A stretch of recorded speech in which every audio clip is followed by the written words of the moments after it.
ahead of schedule, we're entering the realm of science fiction, strapping ourselves into reclining chairs, watching screens fill with a planet that looks something like the Earth we remember, but less detailed, less hospitable.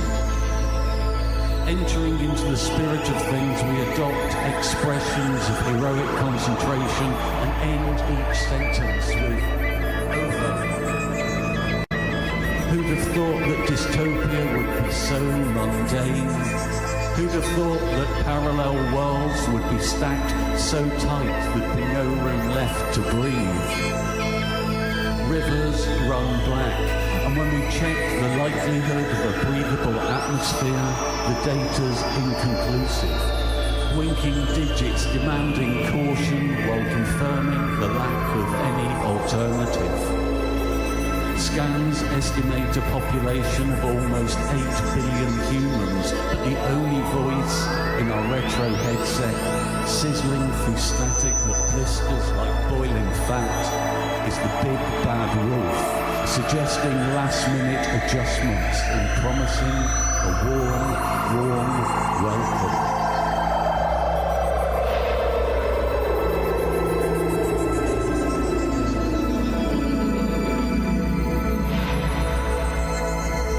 Sometimes the most important decisions come down to generic tropes and narrative expectations, and I momentarily consider a young girl running through a dark wood, a proud pig thatching his dream home, raising a licked anthropomorphic finger to test the weather. But we're locked into our story like a rebel ship in a tractor beam, braced for a battle against insurmountable odds. We prepare ourselves for impact, exchanging steely smiles as the galaxy howls like a wolf. And I wonder at what point I should reach for your hand.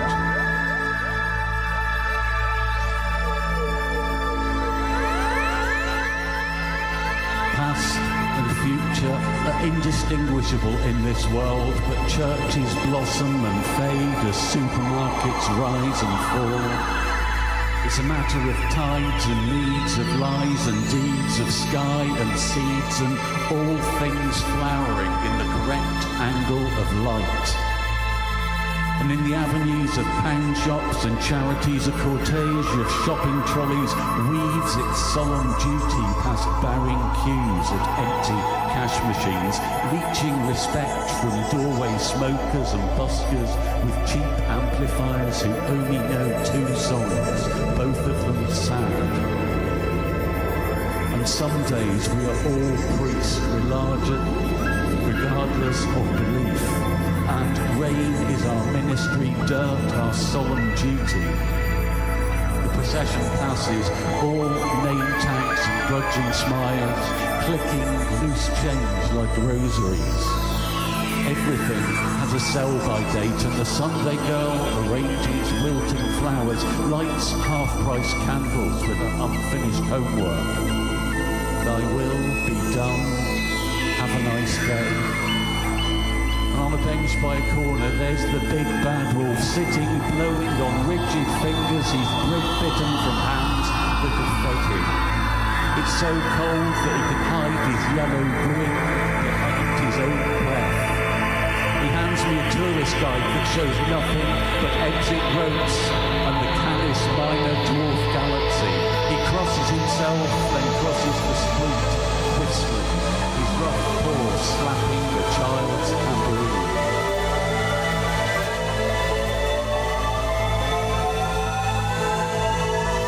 By the time I find you, you're sleeping in a hall lined with crooning radios, your dreams rising and falling like the North Sea, your coarse sheets rustling like wet sand.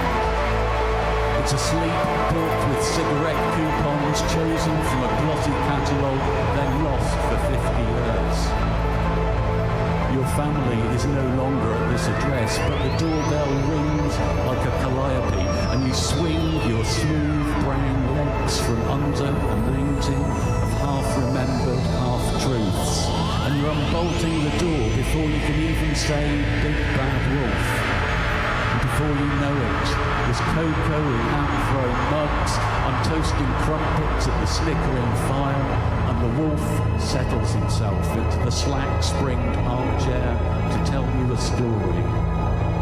His voice is a radio lost between stations, a pirate on 20 a day, but you have never felt as safe. So you close your tiny fists into that soft, warm belly fur as he hums you back into yourself. And it's important to remember that when no one else can hear, wolves sing falsetto, their pitch shifting like moistened fingers on the rims of wine glasses. Wolves, of course, know nothing of glass, sipping wine from silver goblets inscribed with scenes from wolf history and wolf folktale. And wolves can't read, but they forget nothing, retelling their stories time after time as cleanly as biting into an apple. Wolves have no need for apples, preferring the taste of meat and stories. They have no interest in spices or metaphors, and all their anecdotes end with feasting. And when they enter the town, dressed in neutral suits and colourful ties, wolves don't sing at all, keeping their voices for casual greetings and pragmatic alliances. But when they queue for coffee and when they slump into the backs of taxis, their every nerve howls. In the dark, our hearts beat so close they could be two sides of the same drum, syncopating with the city's lopsided jazz. And on Main Street, wolves wear the sweltering night buttoned tight around their shaggy necks. They've given up on scrub and step, headed to where cicadas sing and margaritas come in chilled jugs with sugared rings. All through the day there's been flesh on display, bums, guns and guts reddening in flip-flopped afternoons, overripe for the tasting, burnt silly with the freedom of mini-brain madness. But oh, those brief nights are best, with skunk-humming preloaded party animals stagger swaggering in slurred stroves, pop-eyed, blind and limp by the wind. And away in the west a lighthouse winks and looks away, and the wolves losing at the collars, tap ringed fingers on the seafront rail, lick the spittle from their cornered grins as they sniff the sweat and cologne. What big dreams you have. But it's 4 a.m. and the bass ripples to the sea. Wake the irritable world, and the wolves are rolling up their sleeves, nodding their heads to the irresistible beat. Towards the door, the music creeps up the back stairs, trailing cheap wine and cigarettes, hot under distressed leather. Its hair's mussed up and its boots are scuffed, and it speaks in an accent that could be San Francisco or Shangri-La, whispering at the keyhole like the big bad wolf himself. Drums on the jam like forbidden dancing, greased back and slide, pulse deep and insistent. But when you open the door, there's nothing there but the last of the big city night, with all its tired silence. And you listen for rhythms in the distant traffic, in the push and pull of elevators and underground trains, but there's only hushed voices turning you back to sleep. So you close the door like a prayer that, when you turn, there's the music, sprawled and grinning on the beat-up sofa, tap, tap, tap, tap, tapping a body-warm bottle, and it raises to its red lips.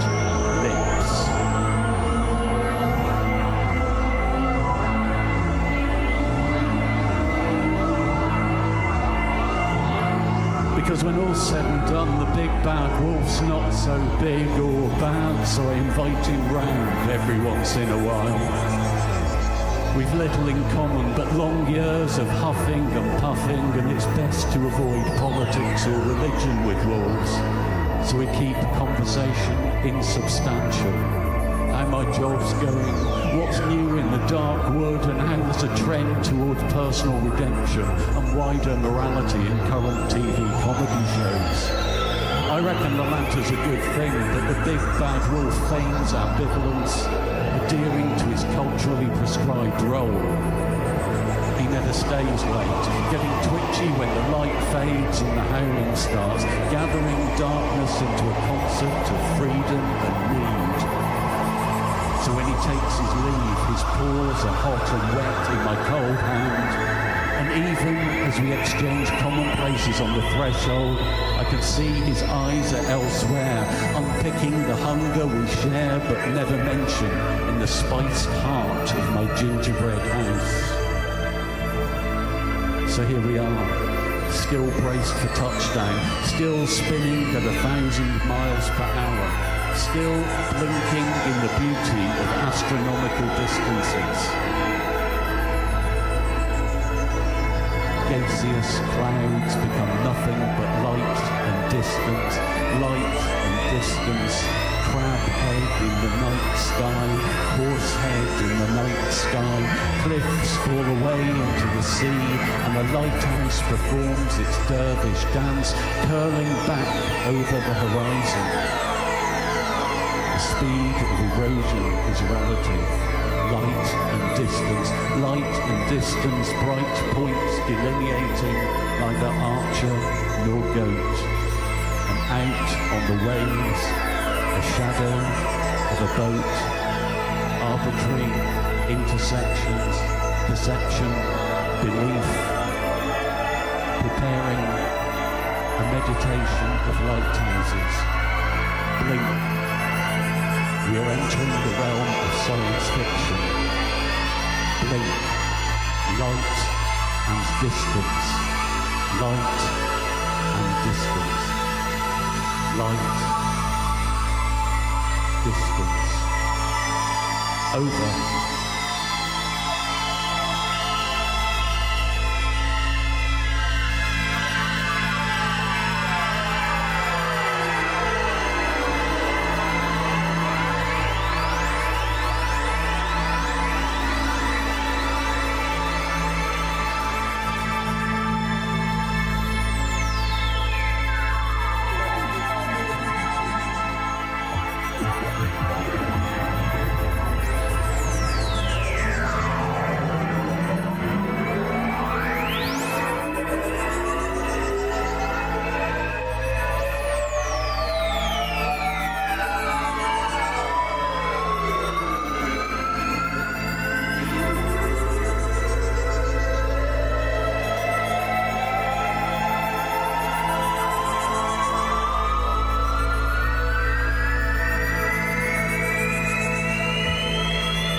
Hardwick. The reading of the poetry there over Dead World. Incubus Love. Sorry. Oz Hardwick doing the poetry over Dead World. Hold on. We're going to make it even more professional. Hold on.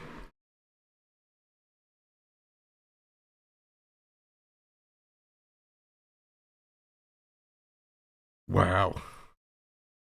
Silence is hot but golden. Whew. Dead World. That's right, Dead World. Oz Hardwick. Incubus Love Child. Off of the title track off of Dead World, which I have here. Let's see. Oh, I got a whole bunch of them. I got Live 25, right? I got Live 25. I got Time Terrorist. I got Time Terrorist. I got Dead World. Dead World. I got that. Courtesy of skidmark.org and Incubus Love Child. I want to thank skidmark.org and Incubus Love Child for sending me vinyl and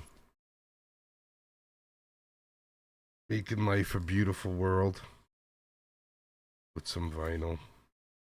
What else do I got? Oh, I also got Aliens Within special picture disc single. Got that. Should we do some vinyl? Let's do some vinyl. What if I did that? What would happen there? Nothing too magical. Let's see. So we just did Dead World, the title track off of Dead World.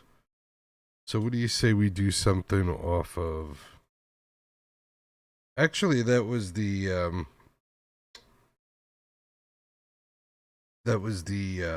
Live 25 version. So I should really take that back. Or it could be the Oz edit off of the Dead World compilation. But let's play some vinyl.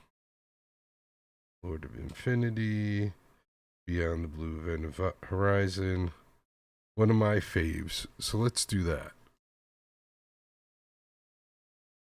Let's do Beyond the Blue Event Horizon. Follow the link.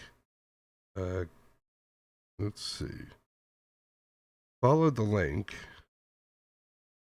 I can see the show, but I have no interface meet. Hold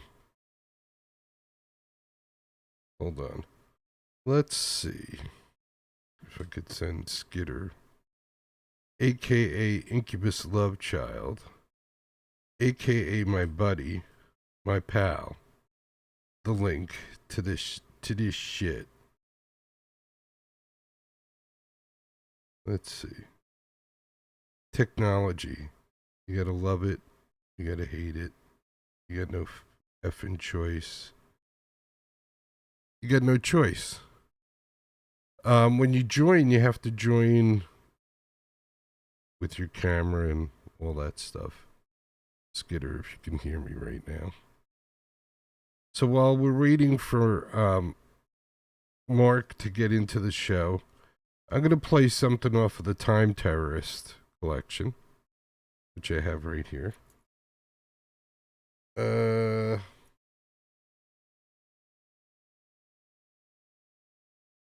good thing is Mark says you can see and hear the show. So we're on to something there.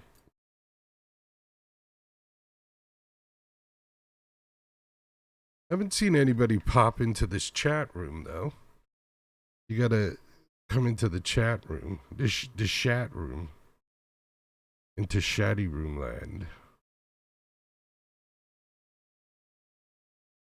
I don't know. Well, we're gonna try and get Skitter in here.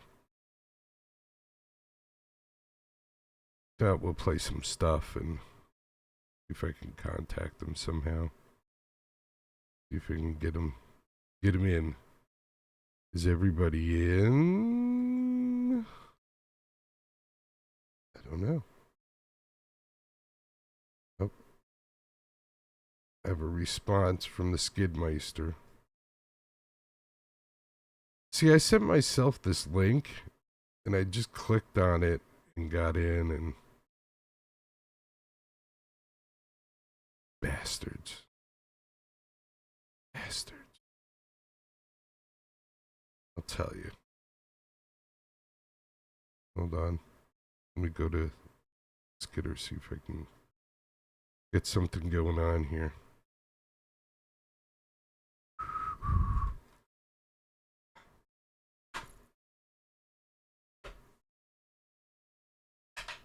Phone. There. Phone. Sent a photo to you. To you. Create a room. Add a room. Camera to OBS. Create a room. Add your camera. Hold on, Skidder. Give me 1 second. Let me go in this one more time. All right. Join room with camera. Let's see. You know, when I click on the stupid link, I get this thing that says join room with the camera and share, screen share with room. Let me see if I go in, if I can send it after that. Okay, now I'm in. Feedback. Hold on. Stop that shit. Stop that shit. No, it won't let me do it that way. Shut up. All right, let me play something, and I'm going to get Skidder onto the show. How's that sound? Does that sound like a game plan, everybody? I think it sounds like a game plan. What do you say I just, like, plop the needle on a record, and then I'll get everything going. Here we go. Let's do this. All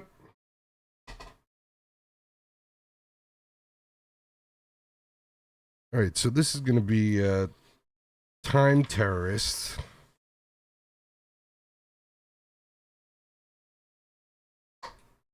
Important thing to remember about this is to play this at 45, not 33. Let me get my cleaning device out and make sure that we're dust free. Although I have been dusted a few times.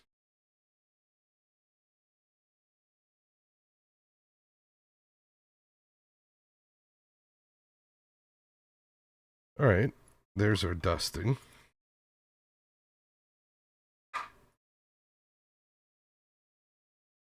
I had to change the needle on my turntable. That was my problem. All right, here we go.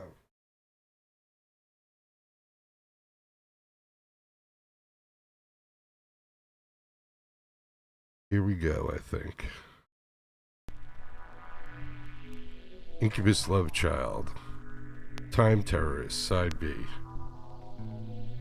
We hope.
Yeah, I hear it too.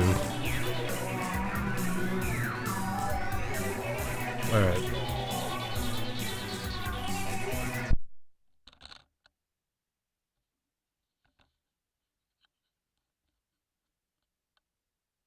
Well, that's not doing what it's supposed to be doing, so we'll just say fuck that.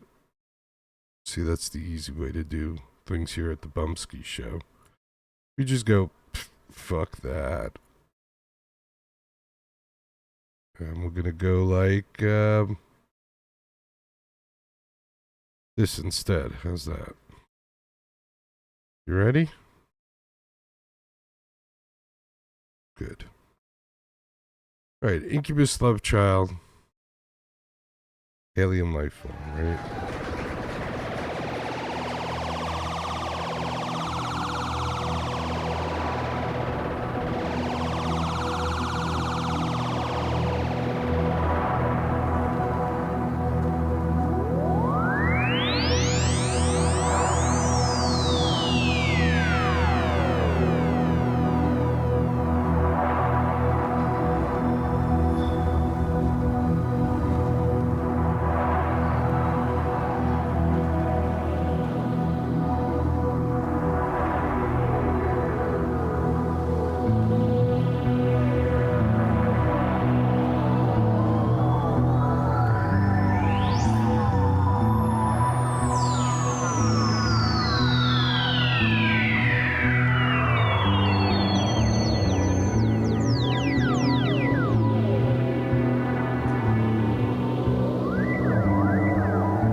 right, so Alien Life Form Live.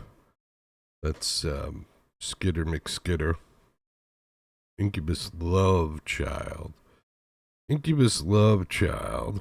Trying to get Incubus Love Child on the show right now. We're having a little bit of a technical difficulty, so please stand by. Technical difficulty, so please stand by. And hopefully we'll be able to get Incubus Love Child on the show. I wanted to kind of like track through the upcoming Alien Messiah collection with Incubus Love Child. So if we get him in, we'll do it with him. If we don't, we'll do it without him. And we'll kind of track through the upcoming Alien Messiah collection, kind of like what they do with the Stones and everybody else. We'll do a little like listening party. How does that sound? Now, he did say to me that I should play it in order. The song should be played in order. So we will try and stick to that. I'm just going to verify that I can get to the show through this link that I'm sending. Now, unfortunately, there's so many different phones, and there's... up. Wait, up. I think I see Skitter coming in here. Hold on. Yeah, I see him. Hold on a second. Say something, sir. Alright, I see your mic moving, so we'll get to that part in a second. Alright, so we're going to bring Mark into the show here. You know what? I'm going to just play something else. Do a little background stuff with Incubus Love Child, but just be aware that we will be having Incubus Love Child just in a little bit. So hold on, let me find something else to play. We just did Alien Life Form.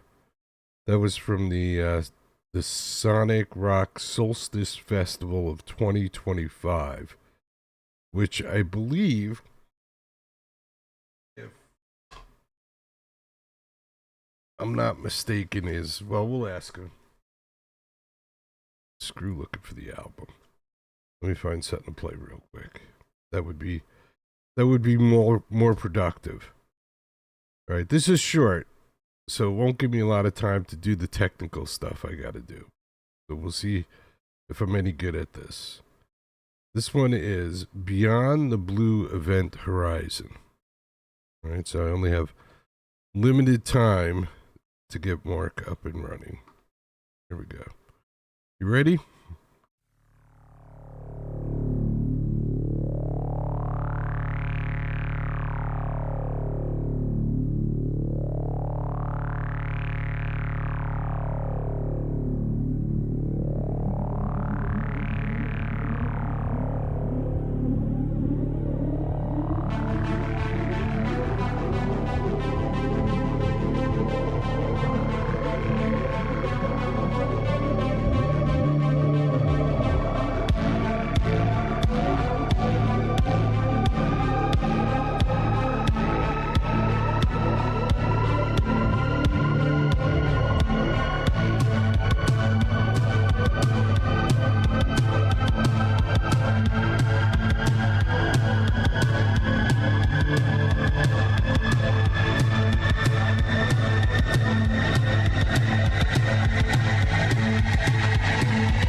All right, so there he is, Incubus Love Child. What's up, Mark? Hold on 1 second.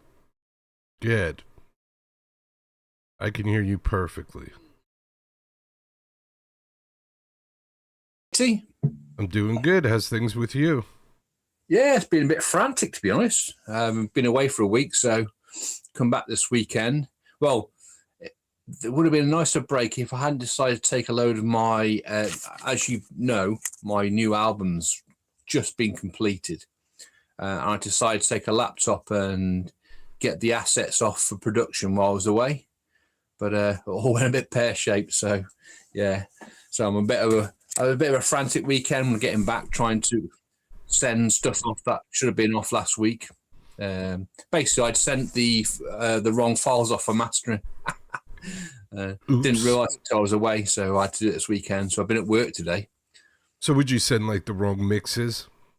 Well, yeah, I'd had all the masters back and I was happy with them. But then for the pre-vinyl masters, once I had the digital masters back, I then ran them through my system to add in all the metadata, you know, the track name and album, etc., that you see on your stereo or whatever, because that don't come back in the masters.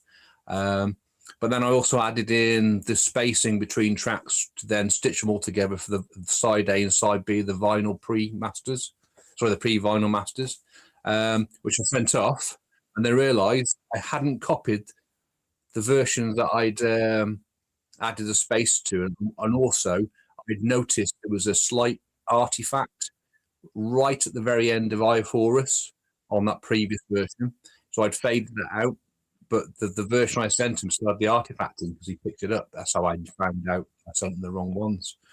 So, but yeah, they've gone now. So now the ones that I got from WeTransfer, those were the good ones, the right ones. Was that this weekend? Yes. Yes, they're the right ones. Yes. All right. So I thought since last time we spent most of our conversation talking about Skidmark, which I'm looking at right now, and let's find out first of all, where'd you go on holiday?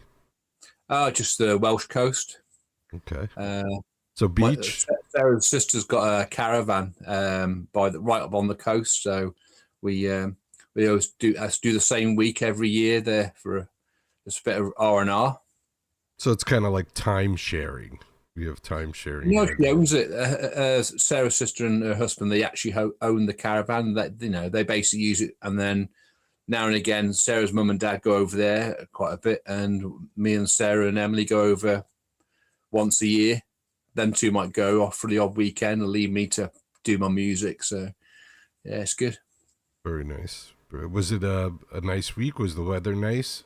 Wasn't too bad actually, because normally you can always tell the weather's going to be bad because it's our week to be away, because it's been really sunny for the last 3 or 4 weeks, and then as soon as we got to the coast, it went cold and it rained a bit for 2 days, but then it picked up again. So yeah, because you guys had that like 100-degree weather. Well, 100 for us translate to Celsius. What is it, Celsius? Like 30?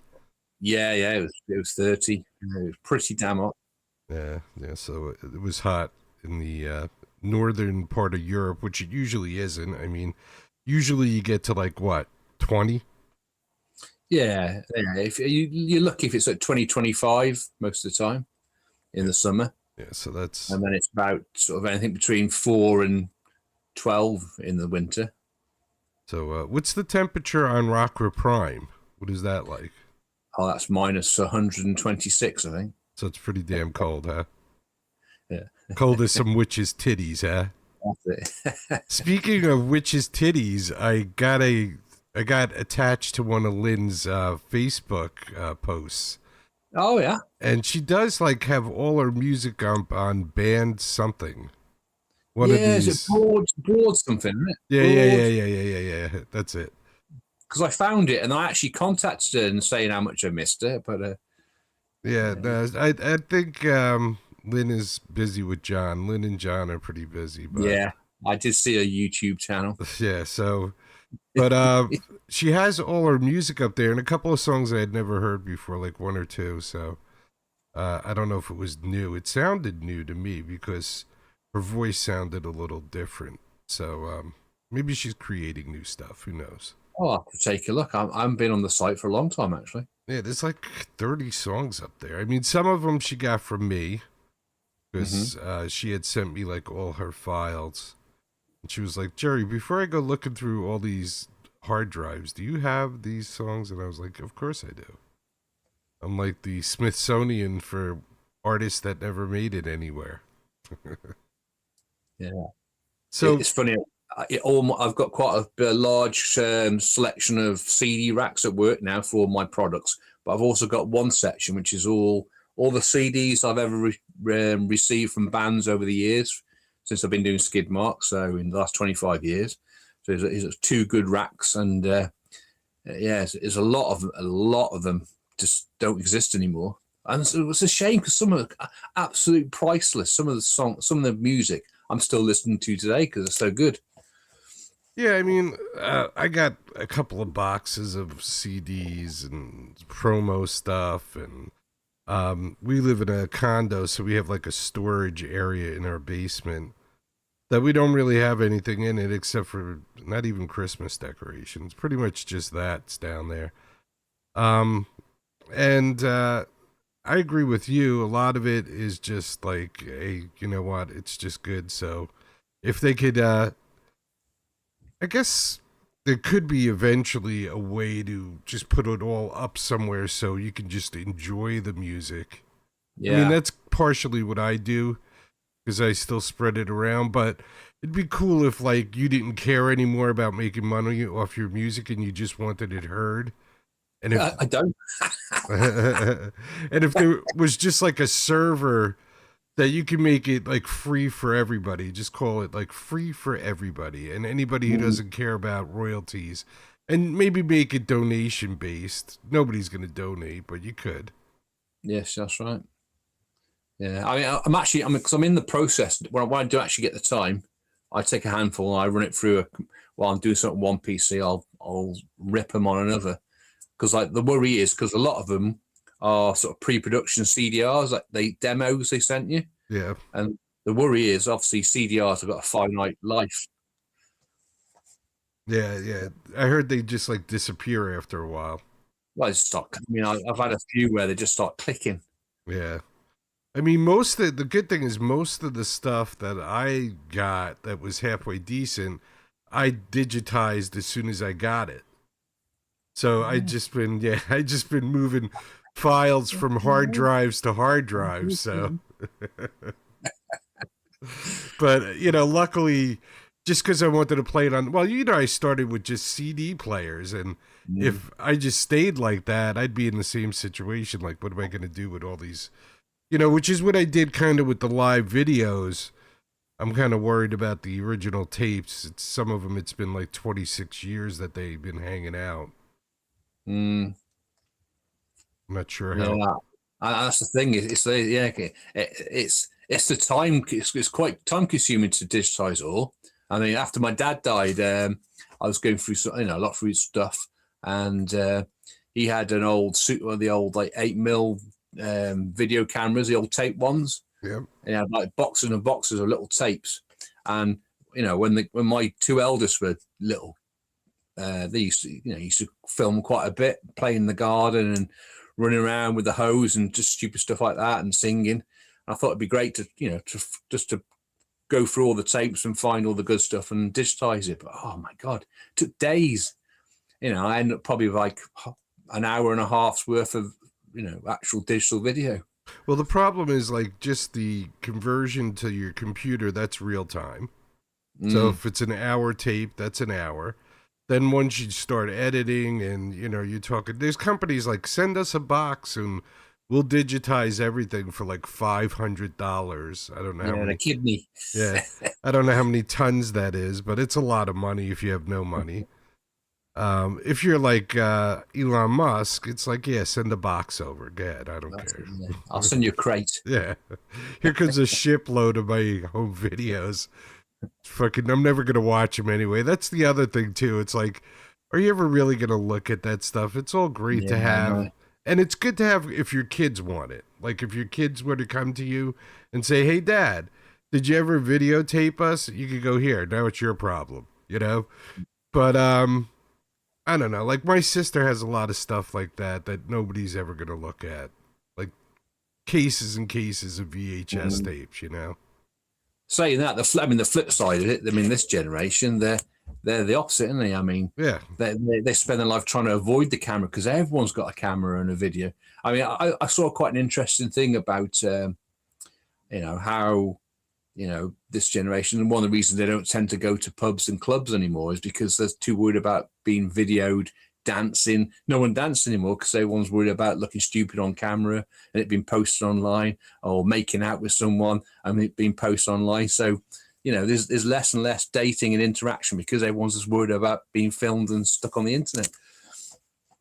Yeah, that's the good thing about growing up in the 70s. If you had a camera, you took pictures, and those pictures were long gone.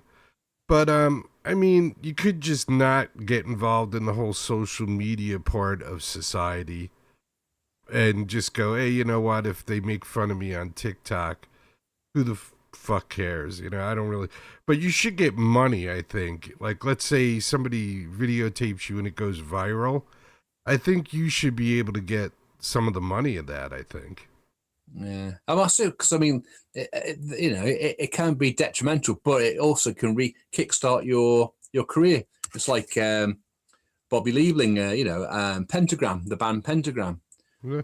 They sort of disappeared off the face of the earth for quite a few years. Were very underground, and then there was a bit of viral video of Bobby Liebling, the lead singer. He's going a bit bald at the front with his wild hair and his big eyes staring out into the crowd like this. And it was used like a little bit of a wizard, like a mad wizard.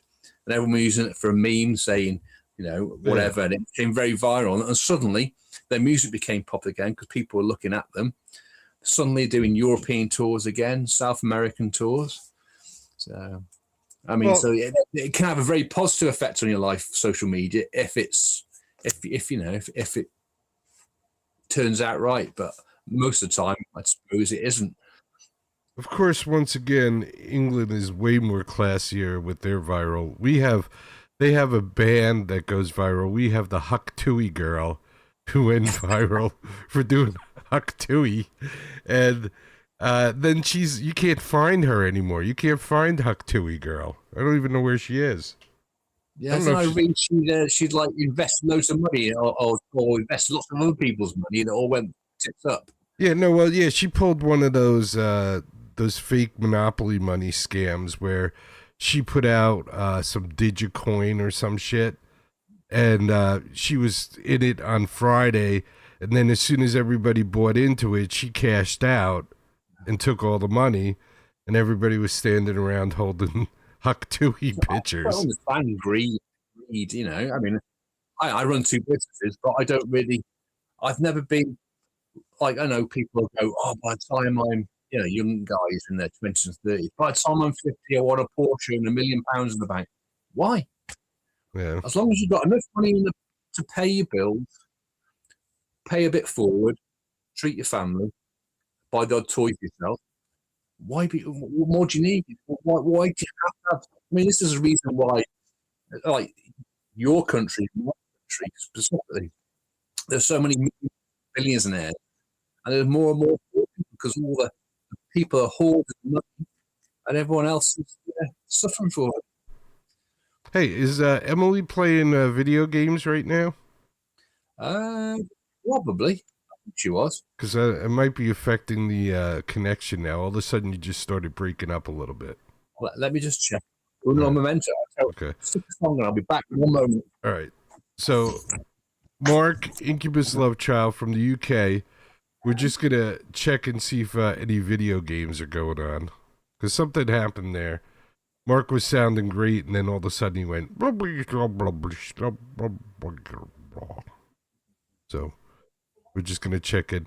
See if we can get Emily to hold off for about a half hour. See if we can get Emily off of the games for a half hour. Oh, right, yes. She's off. I'll let you know. She said it's been playing up all day, actually, so I need to have a look at that.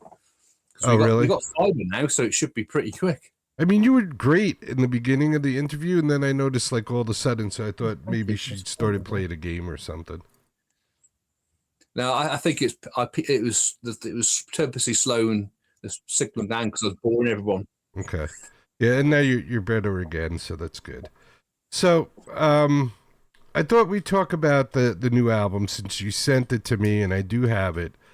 And I've played Eye of Horus, and I still think Eye of Horus, I like it a lot. I think it's a great song. I don't know if it needs the woman over it. I'm still undecided about that part of it. But I know why you did it, because like a lot of people, as soon as they hear an instrumental, they just kind of like click off of it and like, oh, it's an instrumental, you know?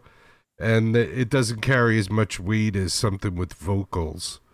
Mm-hmm. But it's a really strong song, and like your David Gilmour guitar playing has gotten way better.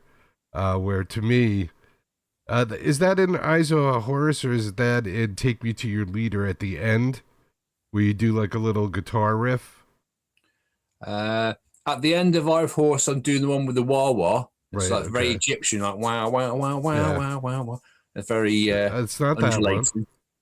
But there's a really long guitar riff in Take Me to Your Leader, which is one of my favorite ones I've done to date. So it might be that one. Yeah, I think it's that one, because you posted that video last night, and like 20 minutes after you posted it, I played it on the show. That's the one. Oh, cool. Yeah, so all right, so let's go into your Reptile Soul. Let's get rid of. Oh wait, one more thing before we get rid of Mark. Sons of Moo, is that interview still on for August on Skidmark? Is that September? Because it's going to be September now. Okay. I should have, again, that was another thing I was going to be doing while I was away on the laptop, was preparing August's upload, which I started, but I never got it finished. So hopefully in the next couple of days, August's upload will be up, but it's not Sons of Moo in August. Sons of Moo are going to be featured artists in September. Okay, who's August? It's Lords of Form in August. Okay. So I've had all the information for the Featured Arts Month pages for each of the band members. We're going to have a competition to win a signed Our Shared Humanity vinyl, which is, you don't see much in the way of signed stuff by now, so that's going to be quite good.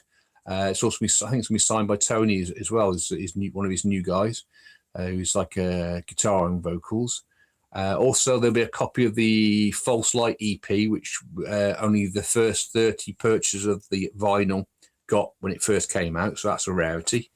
And there's also going to be a copy of the new album, Fallow and Fane, on CD, which is a really good album. And that's the one. So it'll be a signed copy of that, plus 2 CDs for the first prize. Second prize will be a copy of the Fallow and Fane. I don't say just, but a copy of Fallow and Fane on CD.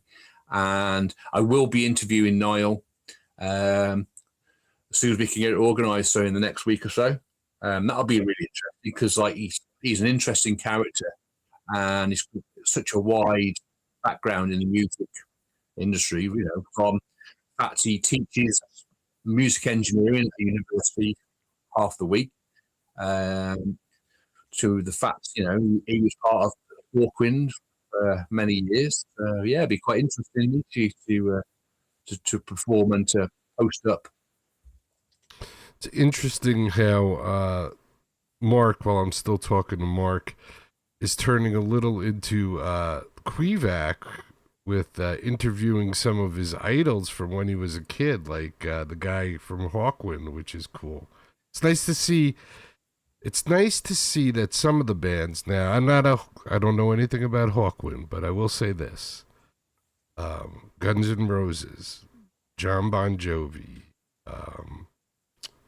John Cougar Mellencamp, all you guys. It's time to relax. Time to take it easy. Time to stop touring. But bands like who did I see recently? Oh, the Stray Cats. So there are bands that can still tour.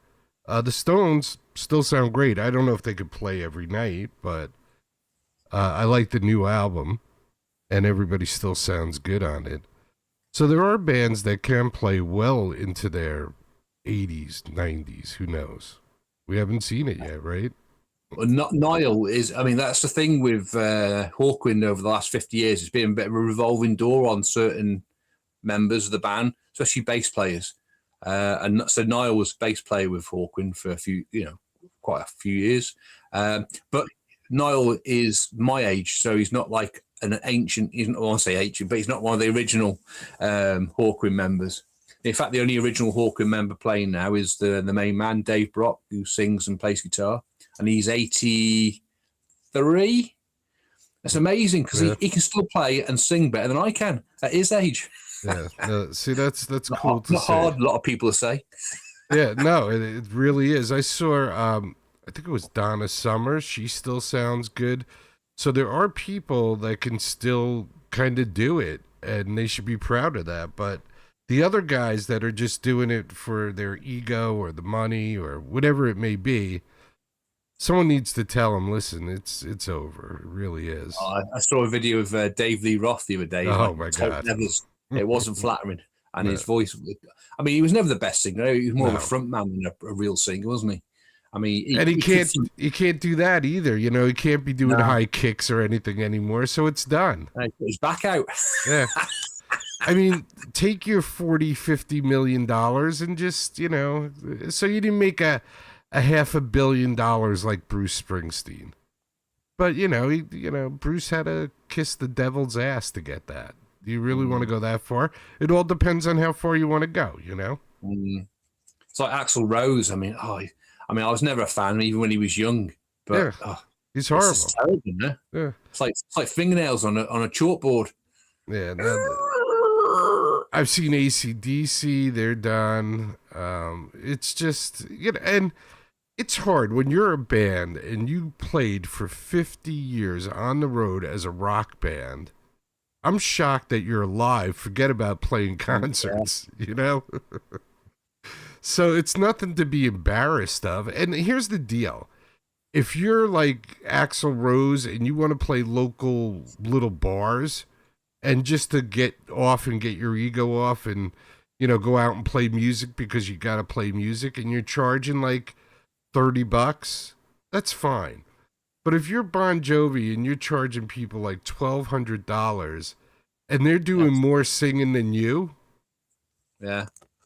it's like that final Aussie gig in Birmingham. I went to the last two of the end tour, which is supposed to be the last one. And I thought, I'd like to, because there was so many different stars that were going to be there. And then you saw the price of the tickets. He was like, you'd have to suck me off for that much money. You know what I mean? Yeah. I mean, something like that. They knew it was his final show. That should have been free. That should have been a free lottery where you sent in to an email address or whatever. They picked 50,000 people, whatever it was, and it should have been free. They're going to make enough money off of the movie. Well, that's it. I mean, they reckon that most of the income was given to charity. You hope it was anyway. That was the plan. Well, they could have done with the merch then, if they wanted to donate to a charity. They still would have made a vast amount of money.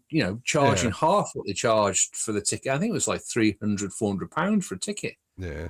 I mean, who in this day and age of the constant increase in prices all the time, taxation, who can afford it? It's a lot of money. I guess the elite end up going because they're the ones that got all the bloody money. Yeah, and who can afford it? And guaranteed, if there's somebody you want to see, just tell me, and I'll go on YouTube and I'll find the show from the past month if they're touring. So if you want to see any band, just you want to see the Grassroots or the Guess Who? Boom! I go on YouTube, the Guess Who. I'll find the show from the last month. That's one thing I like about what I do get. She actually, I have been a bit slack and not been able to. I haven't seen him in the show for a while, to be honest. I've been so frantic. But when I do actually get the chance to sit down and watch the show, I do love when I see bits of your old video footage from gigs over the last sort of 25 years. I mean, you know, so it's always great to see, you know, a bit of Dave Awood with Source and Lynn, of course, bit of Blue Number 9. Yeah, I always enjoy the live stuff more, because to me, a band live is where they're being truly creative. So the live stuff, yeah, and I've been working on. You haven't seen me then, have you? No, actually, I do like a bunch of the live stuff. I forget which show it was from, but some guy shot some good stuff of you. So, yeah, it's me saying thank you very much and walking off the stage. no, I do like space whaling when you got like the bow thing. I do like that. Is that space whaling? Is that the one where you're using that white thing going over the guitar? Oh, when I'm doing this. Yeah, I'm sort of yeah. doing it from the guitar. That's Dawn of Time when I'm in a tent. Well, yeah, I played that before the show today. We had the not Dawn of Time. We had Dead World, but yeah, Dawn of Time. That's it, Dawn of Time. That's one. Yeah, I do like playing that one. It's one of my faves. Yeah, so you have some good videos up there. What I think I would like to see though, like I noticed on some of them you're playing the rhythm guitar. And maybe I'd like to see you tackle the lead guitar, but I think I know why, because A, you don't play out a lot, and you're concentrating more on singing than playing the guitar. No, it's not actually. I mean, because like that's the reason. I mean, a lot of the songs I'd like to play, I don't play because I can't, because they got a weird strumming pattern. I can't sing them and play them because, of course, when you write a that's song, what I was saying. Yeah, you're not used to guitar and you sing separately. You don't do it together. But no, the reason why I tend to play rhythm guitar rather than lead, although I do play lead on a number of songs. Yep. A lot of the heavier stuff I tend to play rhythm purely for the fact it gives me something to do. You know, I don't want to. I'm not a singer, so I don't want to be standing there just. You know, I want to be playing my guitar rather than just standing singing. Yeah, no, I get it. I get it. Yeah, I might flip on its head perhaps next year and recut all my backing tracks. So the rhythm guitar is in the backing tracks. So I just play just all lead and sing, because that means I'll be able to play a lot of the new stuff on the new album. Because the lead, obviously I wrote and played the lead, so it's just a bit of practice to nail them again for playing live. Yeah, and you know, you can switch on and off like you do now, so it's just a matter of the new album though. I'm thinking are you gonna be playing that live like at the show coming up? Is that gonna be a lot of the new album or? Well, I'm playing 4 shows this month. Okay. I'm playing virtually every weekend for the next 5 weeks. And I'm at Cosfest next week, one of my favorite ones, one of the bigger space rock festivals. And I've always started my set since I've been playing live with the Crystal Seas of Anubis. I'm just a bit bored of playing the same track as the start. I mean, I think records and sets should start off like punch them in the face with a good track, right? To get the attention so they don't walk off. Yep. But I just wanted to change it around a bit, so I'm actually starting the set with I've got some electronics which I'm going to play sort of just ambiently. I can greet the crowd, and then I'm going straight into Eye of Horus.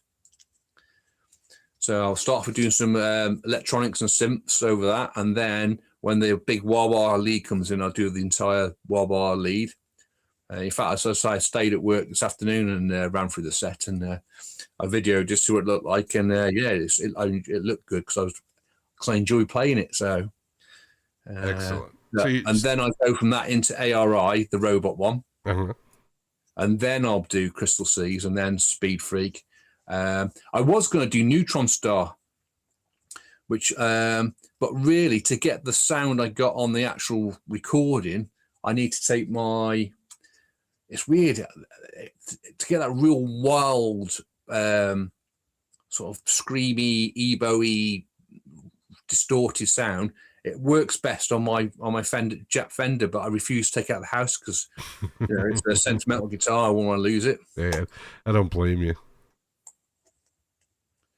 So, and I've tried playing it with my live guitar, my Schecter, and it sounds all right, but it doesn't sound the same. So It's out. yeah. I hear you. So, I was gonna try and track through some of the songs so we could be the first ones to talk to you about the album before you go on. Who's that guy? The DJ guy that plays you a lot? Harry Bell at Radio Sky. Radio Sky. So if anybody gets a chance and you want to check out what Space Rock is about, you want to go to Radio Sky. Here at the Bumpskey Show, we play all different types of music. We've been playing Incubus, Love Child forever. Love Incubus, Love Child, but not like what we play every song, you know? So if that's what you're looking for, if you're looking for one genre of music, Radio Sky would be the place to go, Mark? Yeah, he entertains all the sheep on the Isle of Skye up in Scotland. Okay. So check out, and what's his name? Harry Bell. Check out Harry. All right? He plays a lot of Incubus, Love Child. He's a strong supporter of Skidmore bands as a whole, not just my stuff. You know, he's very into psychedelia, space rock, that sort of like area of music. That's what I'm saying. Yeah, if you're specifically, if you're like, there's certain people that will only listen to one genre of music, and that's it. It's like if anything else comes on, they're done. So that's why there's playlists out there. That's why you go on Spotify and it's like, hey, I want music that sounds like Guns N' Roses, and you get no, I don't. and you get 50 playlists that sound like Guns N' Roses. So that's what there's a lot of broadcasting sites now that are kind of doing that, locking into one genre of music. Now, the next thing they're going to have to do is just start playing 10 seconds of a song. Now, if you want to be a hit radio station, mark my words, you just cut 10 seconds out of every song and just play that. And that's how it'll be like, here's Incubus, Love Child, blah, blah, blah. Okay, go to Bandcamp and buy it for 99 cents. And it's like, all I want to buy is the 10 seconds worth of the song anyway. But, Jerry, what? I got to ask you, What? have you heard the rumor that MySpace is coming back? Who's coming back? MySpace. I think it's always been here, but it's just nobody put any money into it. I think it was still around. There's a couple of bands. Hold on, I can find out right now. A couple of bands at one point, I think it was like a year or two ago, sent me like MySpace links. So I thought they were just like AI, you know? Mm-hmm. So I thought somebody had bought the URL and was trying to like run some kind of scam. Because you can't believe anything anymore. It's like ridiculous. Nah, that's it, yeah. It's, you know, here in the United States, the fruit is bad. The vegetables are bad. They're not bad. It's Iran's coming here and poisoning our food system. Somebody is. But corporations are doing it. Been doing it for years, mate. Yeah, well, they're part of it too. That's for sure. Yeah, we got a town here in New Jersey where like everybody has cancer. How's that possible? It's like everybody. So that film. What's that one with what's her face? Pouty face. Who's in? I can't remember her bloody name now. She was in that film with. I can't remember what her name. Long hair. Julia Roberts. Yes. Was it? She played a woman. Oh yeah. Pretty woman. Yeah, but she did a film called something Kravitz or something where she was campaigning for a community that had been poisoned by. Yes, yeah. Erin Brockovich, right? That's it. Yeah. Everyone had cancer or some sort of ailments.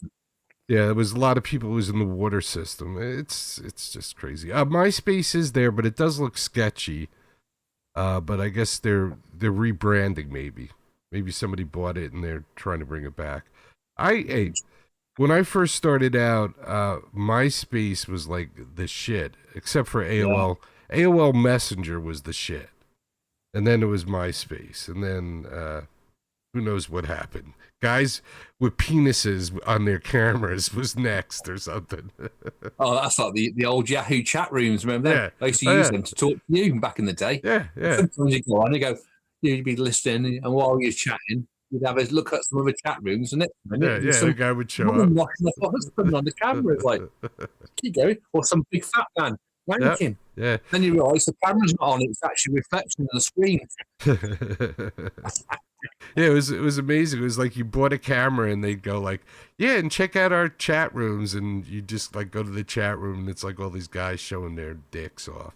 So it was What was the address again?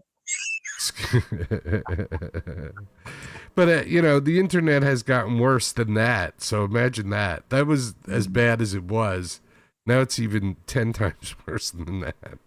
It is the soft underbelly of society, really, isn't it? Yeah, it's and you know, you see stuff and you're like, wow, that looks really good, and then you're like, man, there's no way that's real.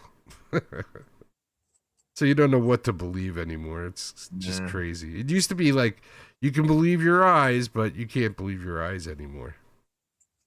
So like even like this, you know, some of that AI music now, it's so Yep. you know, it's so well produced. You think, you know, you have to really listen to you know, I have noticed that a lot of the AI stuff I've heard tends to be American orientated. You don't get to I haven't really heard much in the way of AI stuff with like English accents. They all tend to have like an American accent. Yeah, you know what? It's hard to tell what's real and what's not real. So basically, the way I've been doing it to kind of, because I always get like, hey, you know, check out our band or whatever. And basically, I just look for live performances now. If it's a band website and I don't see any live pictures or any live performances, I assume that it's definitely AI. And then once I see live performances, I take a close look at them because they could be generated, and then decide if they're a real band or not. I mean, usually if they're fighting with each other, I know they're a real band. You know, if they're playing the guitar with 8 fingers. Yeah. But if they're all getting along, I'm like, yep, this isn't a real band. There's no way they all like the drummer. You know. Did you see that woman that had been? She was an indie artist, and she had X amount of songs on Spotify or whatever. And someone had taken her songs and trained the AI to write new songs in her style using her voice, and they were trading them back off on Spotify as her, and they were getting more views and monetization than she was with her original stuff. Which I shouldn't laugh really, because that's awful, really, isn't it? I mean, that is proper, you know, taking advantage of people. Yeah, I did hear about stuff like that, and this is the problem with AI. I mean, now what Mark is saying is a little funny in a way, but when AI starts deciding like, oh, you know what, people shouldn't eat, I don't know, people shouldn't drink beer. Mark should not be allowed to have beer. Why? Because it's unhealthy for him. Because, you know, and it decides all these things. And then if Mark wants to have a beer, he's either got to go underground to do it, and it's just creating, you know, because, hey, beer isn't the best thing for you. Hey, you know, smoking weed might not be the best thing for you. But who cares? Yeah. Breathe in the air. Excuse me? A little bit of what you fancy always does you good. Yeah, I mean, you know, everybody's different. It may not be good for the computer, but it's good for me.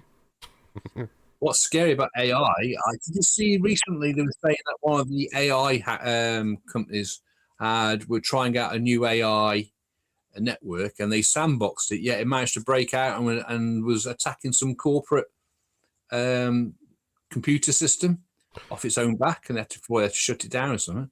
Yeah, we had a bunch of like the top AI people write a little letter. I think it was either to the president or to somebody saying that they think they should throttle back on the deployment of AI, that at the rate it's going now, it's safe, but we can't guarantee that it's safe, whatever that means.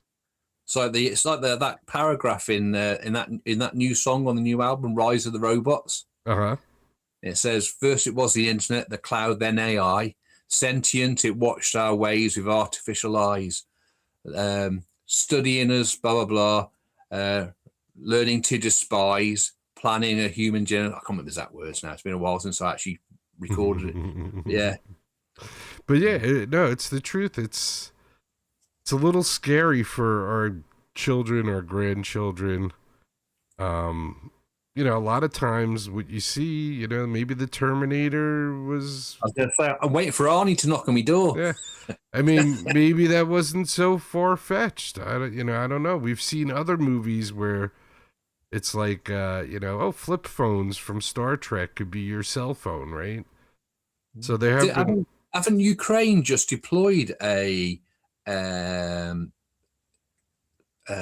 drone machine gun like tank tracks thing, which was automatic and going out like a kill bot that wasn't human controlled, just went out and shot whatever it saw moving, sort of thing, which is a bit scary.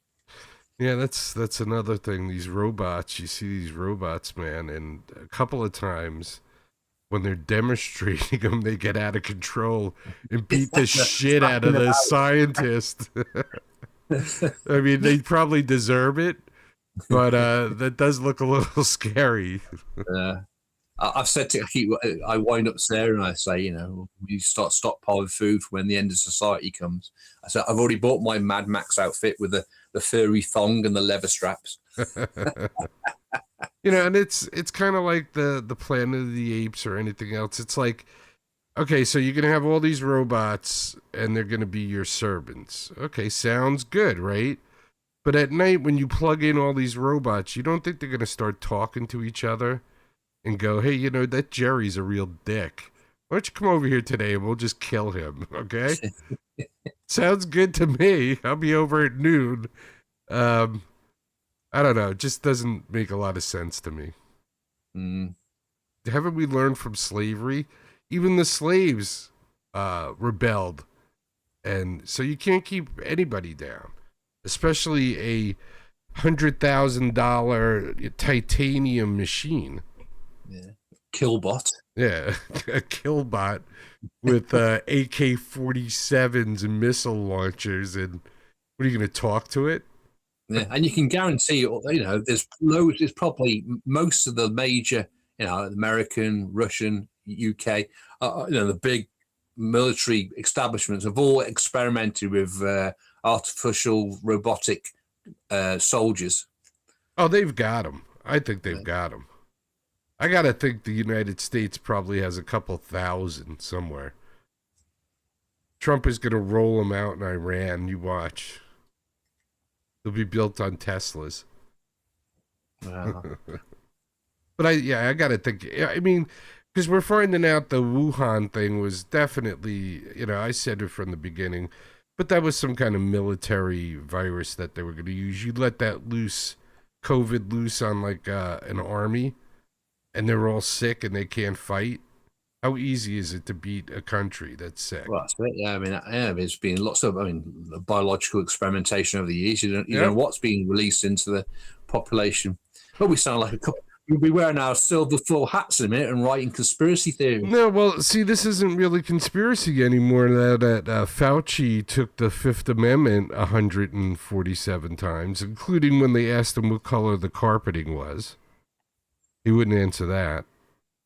I've missed all this. Oh, yeah, Dr. Fauci, who is the head of like the CDC here in the United States, which is the major medical, during COVID, he was the guy that said, oh, you know, it didn't come from China and it didn't come from, somehow they got his diary.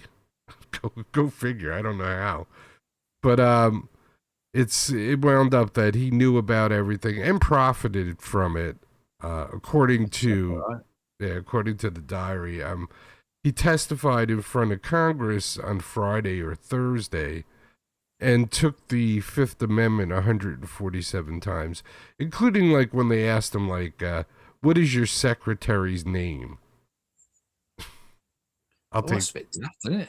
Yeah, I'll take the Fifth Amendment. He's not going to how does he incriminate himself by telling his secretary's name?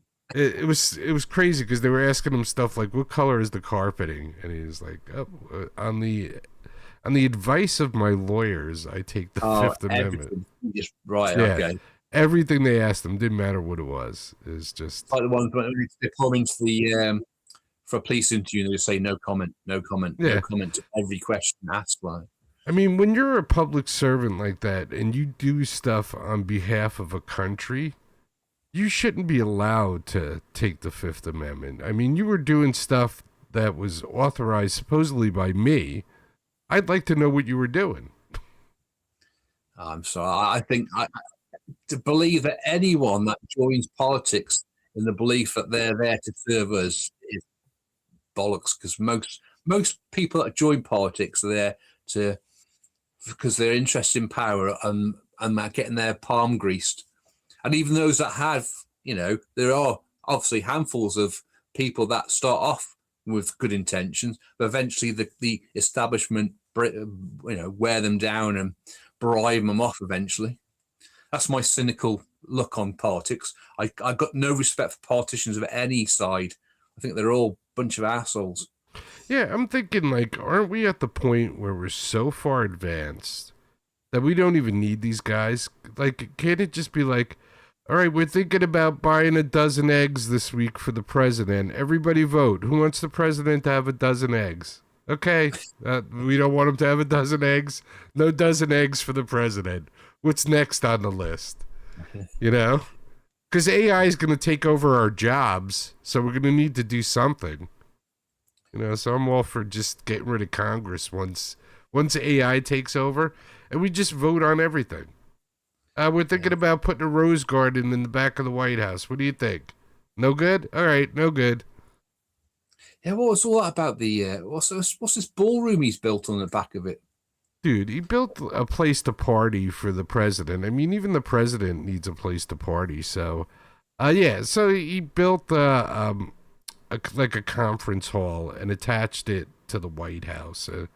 I mean, there are other presidents like Barack Obama. He built a basketball court, and presidents have put bowling alleys in the White House. And so instead of him having to leave the White House for an event, they could just hold the event right there at the White House. So let's say the president or the King of England comes.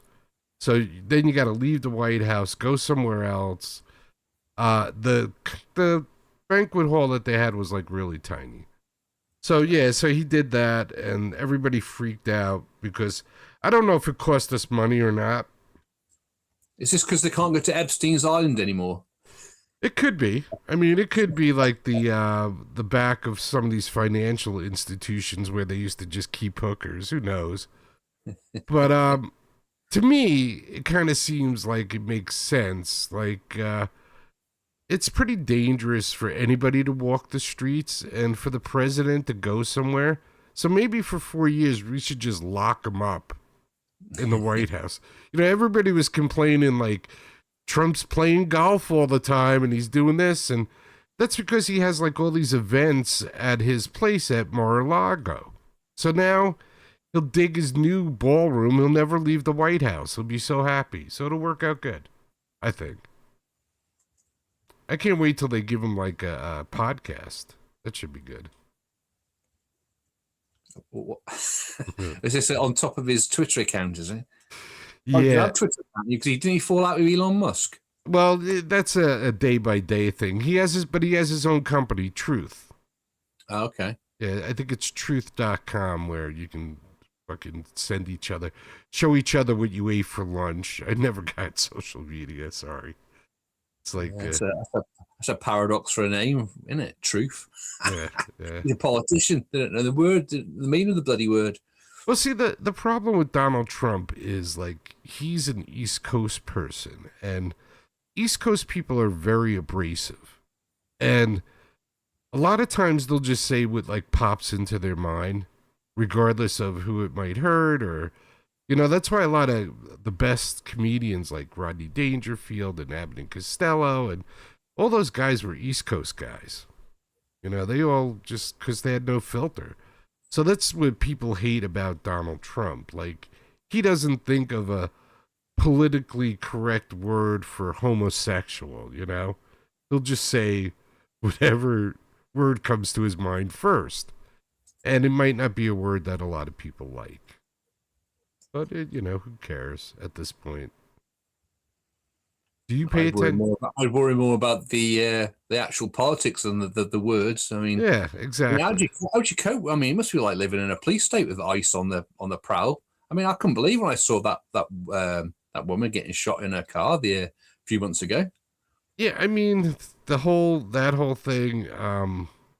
I don't know what to say about that. Unfortunately, I'd never get shot, man. I mean, I used to go to Harlem and buy drugs.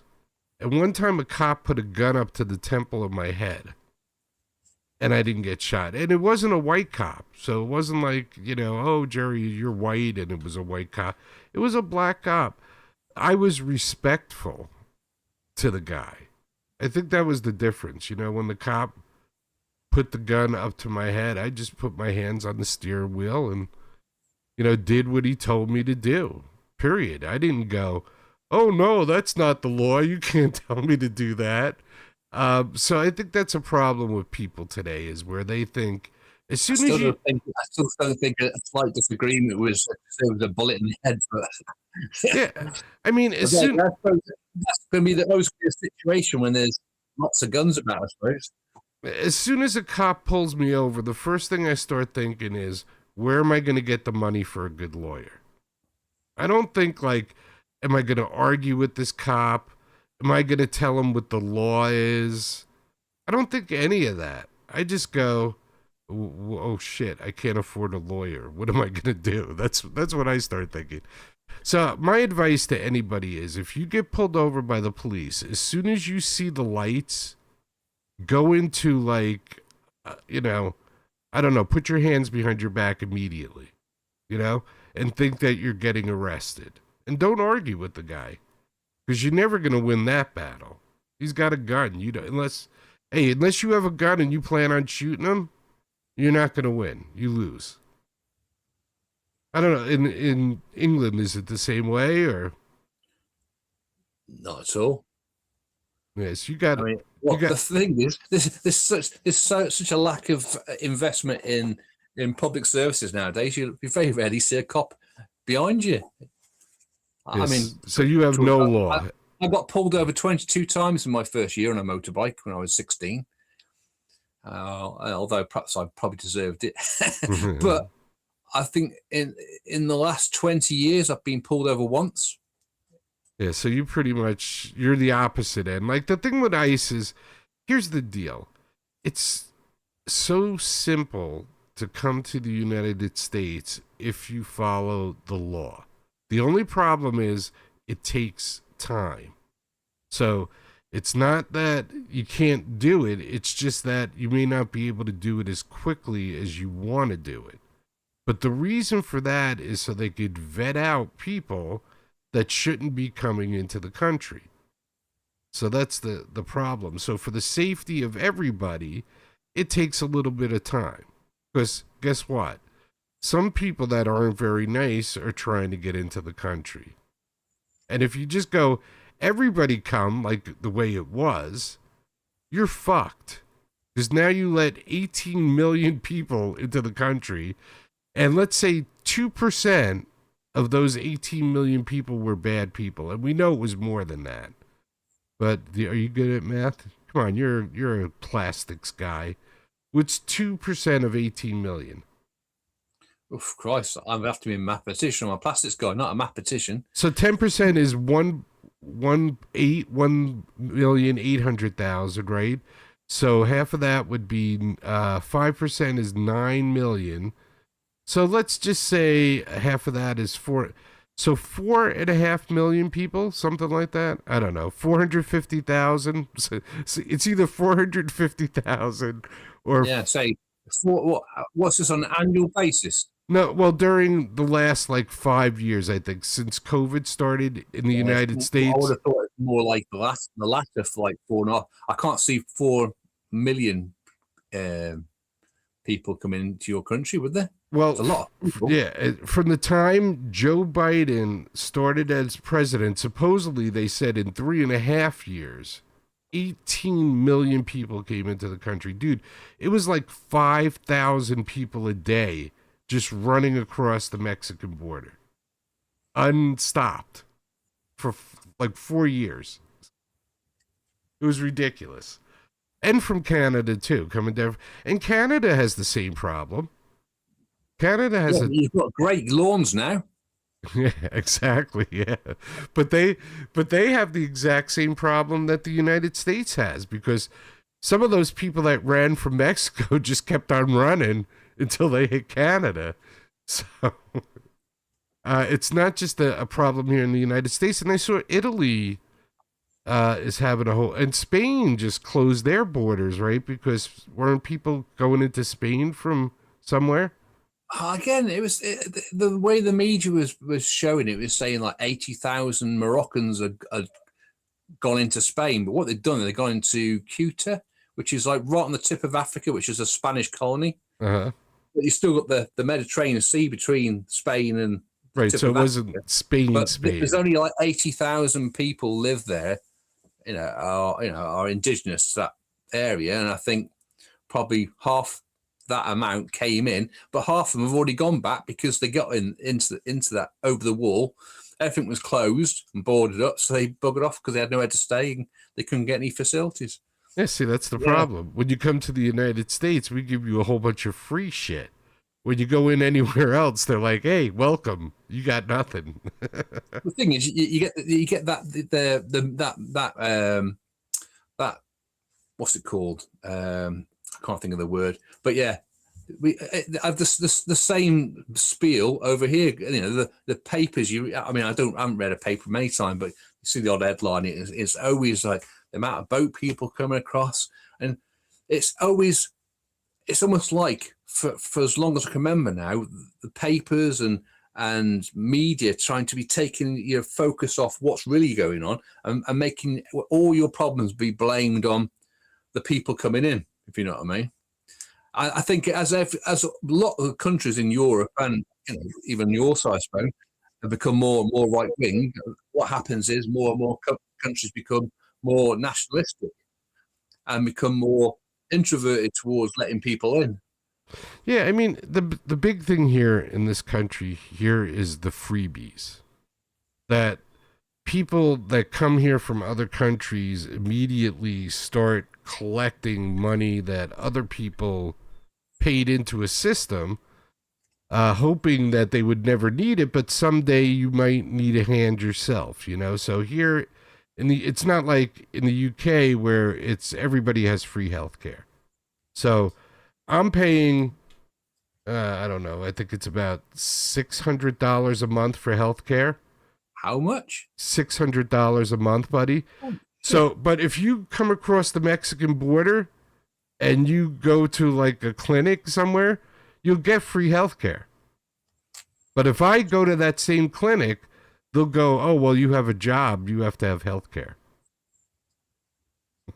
So that's the problem with the United States and letting people into this country. It's not like when you're more socialist when you have health care for everybody, that's kind of like a socialist program because everybody gets it for free. So it's to a certain extent. But I mean, it's again, that argument is it's recycled over here in as much that you see it all the time. Oh, they come over here and they get free housing, they get free food, but it's only a fraction of them. A lot of them are turned away or interned in processing camps. It's not like everyone that comes across gets a free handout. No, but it's pain. It's a way of a lot of people blaming the shit life they got on other people, if you know what I mean. Yeah, no, I definitely get that. And most of the people that come to America, like through the process, they have a business,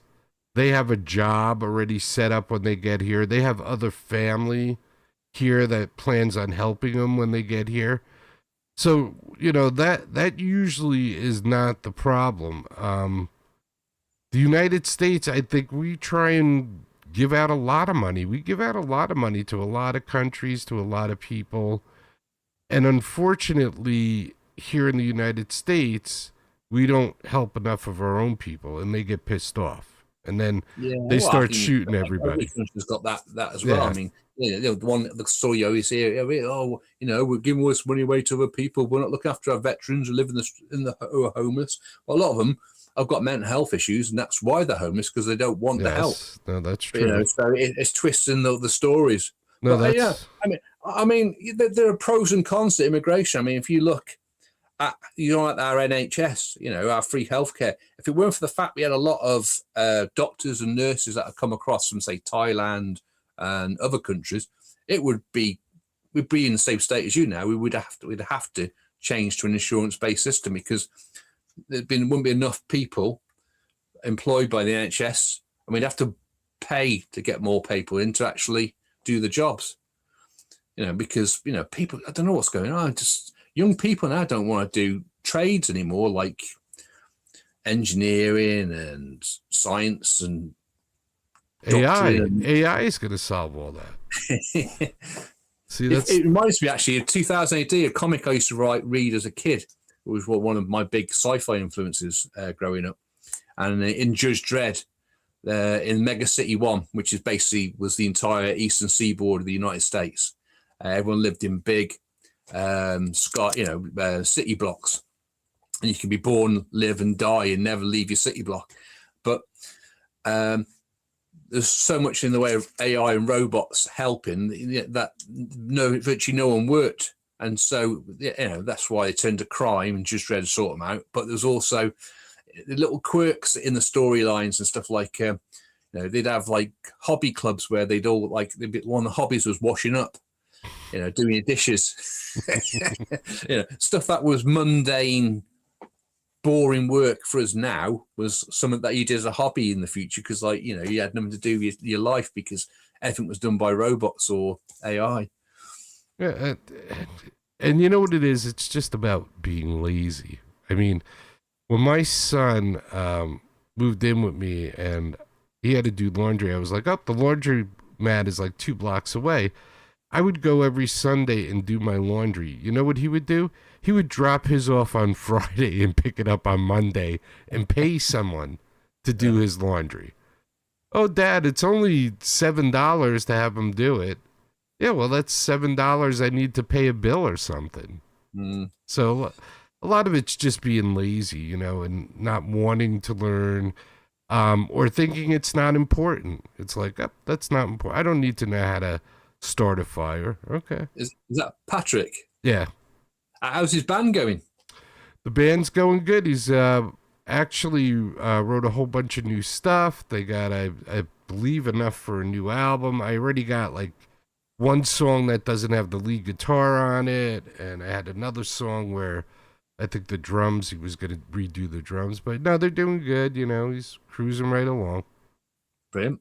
Yeah, so it's great that he's been able to, from a young age, actually, live the dream, and as much that they've pursued music as a career rather than as a hobby like I have to do. Well, no, for him it's a hobby, dude. He doesn't. He's 40, and he's an insurance salesman. 40, wow. Yeah. He seems like yesterday he was a kid, a little young kid. Yeah, he's 39. He'll be 40 in December, but yeah, he's an insurance salesman, and never made any money with the band at all.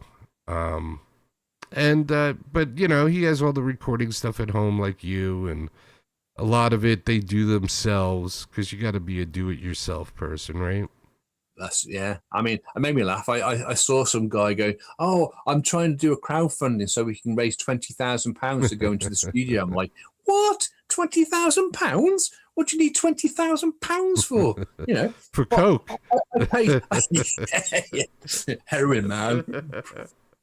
But yeah, I mean, I think I paid £150 for my recording studio. It's like Fleetwood Mac. It costs, for rumors, it costs $500,000. 480,000 of that was just for coke and for food, and the other. It's like these are stories of Black Sabbath, like big bags of coke on the table. Yeah, it cost actually $20,000 to actually record the album, and the party cost $480,000, and you still made money. So shut up. record companies. That was it was in the days when you could make money out of music, but now I said ever since I think Napster is when the things started changing. Yeah, I mean, when people started that, and see, it's also too when people's attitude was like, I don't have to give them money, I can get it for free, but that's not the case. I mean, I've always been like, I got music for free and I went out and bought it anyway, knowing full well that I need to support the person creating it if I wanted to get more of it, you know? Yeah. That's it. I mean, back in the days of file share when they, BitTorrent, that sort of thing, when that came out. I mean, I'll put my hand up and I downloaded quite a few discographies of bands, but purely so I could hear them first and go, oh, I like that album, and go and buy it. Which is totally cool. And Mark knows, he asked me quite a few times, hey, Jerry, can you give me this song? Can you give me that song? And I always said, what? No. Yeah. I mean, it was always when I was trying to get my hands on that Bullfrogs album, wasn't it? That was one of them. I think also, like at one point you had asked me, I think for some Neat Down stuff or something, some band in the beginning in the early days. No, it was, I tell you it was, oh man. Don't tell me. It is I Feel Pain. I Feel Pain. Yeah. What was that guy's name? Royale. Yep. What is it? Got their full name. Summit Royale. Yeah. Jazz Royale or Baz Royale or something. Think about that all bloody night now. I'll look it up for you. It's a great track that as well. Yeah. That guy actually is around. He's involved in like the cannabis field in New York. Surprise. But yeah, what was his name? Something Royale. We'll think of it. Yes. I was going to play him the other day too. That's weird that you bring him up. Last night I played quite a few old songs too. I played like Cafe Bar 401, some Neat Downs, and stuff like that. Well, I still love. It's so cheesy. It's great. I don't love it because it's like technically amazing. It just tickles me, and I just love it. It's the track I'm going to say. It's Vag the Look. Want to get high? Yeah, I want to get high. I got that looking and sounding pretty good now too. I cleaned that up. I played that cool. The other day too. That was like 2 days ago. I played that. All right. Well, it looks like we've been talking for almost 2 hours, or well, about a half hour of that was working on some technical stuff, and we never got to the new album at all. So I guess we'll have to come back and do that some other day. But Alien, excuse me. Sure thing. Alien Messiah is coming out when? Well, I say I'm hoping it'll be it all goes plan. So I put in the order for the vinyl production. It's going to be lovely. I'll tell you what, you're going to be amazing. You know that with Dead World, they did the gatefold and the lyric book. Yes. Well, Trevor, who illustrated and painted the lyric book for Dead World. That's the one. Well, the cover on that was painted by Alan Arthur, who painted a lot of Hawkwind's album covers in the 90s. But the actual lyric book was illustrated and painted by Trevor Kendrick, that's the one. And all the artwork in there he's fantastic. I call him the Skidmark Multimedia Productions resident artist now because he does everything for me. See, I was totally prepared for Mark today too. There you go. But the new lyric book will be A4, so it'll be double the size of that one. And it might, it's got some cracking stuff in it. Because of course, it's about the idea, the premise of the album is Alien Messiah is. Now, if I want to get Dead World while I'm waiting for Alien Messiah, how do I get Dead World? You can either go to skidmark.org and go to the shop on the site, or you can go to the Incubus Love Child Bandcamp page or the Skidmark Multimedia Bandcamp page. Just go to Bandcamp and search Incubus Love Child or Skidmark Multimedia. Is there any vinyl left? Yeah. It's I'm getting into the last third of it now. All right, so you better hurry up if you want vinyl. Also, Mark on blue and white splatter. Also, Mark deals in cassettes too. So if you want cassettes, Mark does have cassettes. And the new album will be I'll be doing a cassette. I only do a small run. I only do like 20 to 50, because again, it's not as popular media still. It had a little bit of a resurgence in the last couple of years, but it sort of died off again. Yeah, actually, Bumpskey has, was it Time Terrorist you sent us on cassette? She has one of them that she listens to on cassette all the time. Okay, cool. I'm not sure if it was Time Terrorist or Dead World. I think I'm going to say Time Terrorist, though. But one thing, and also a project I'm trying to hopefully do this year, if I can find it, is this year is also 30 years since I first dabbled and played doing space rock. And I bet it's not down here. My original 4-track tape machine.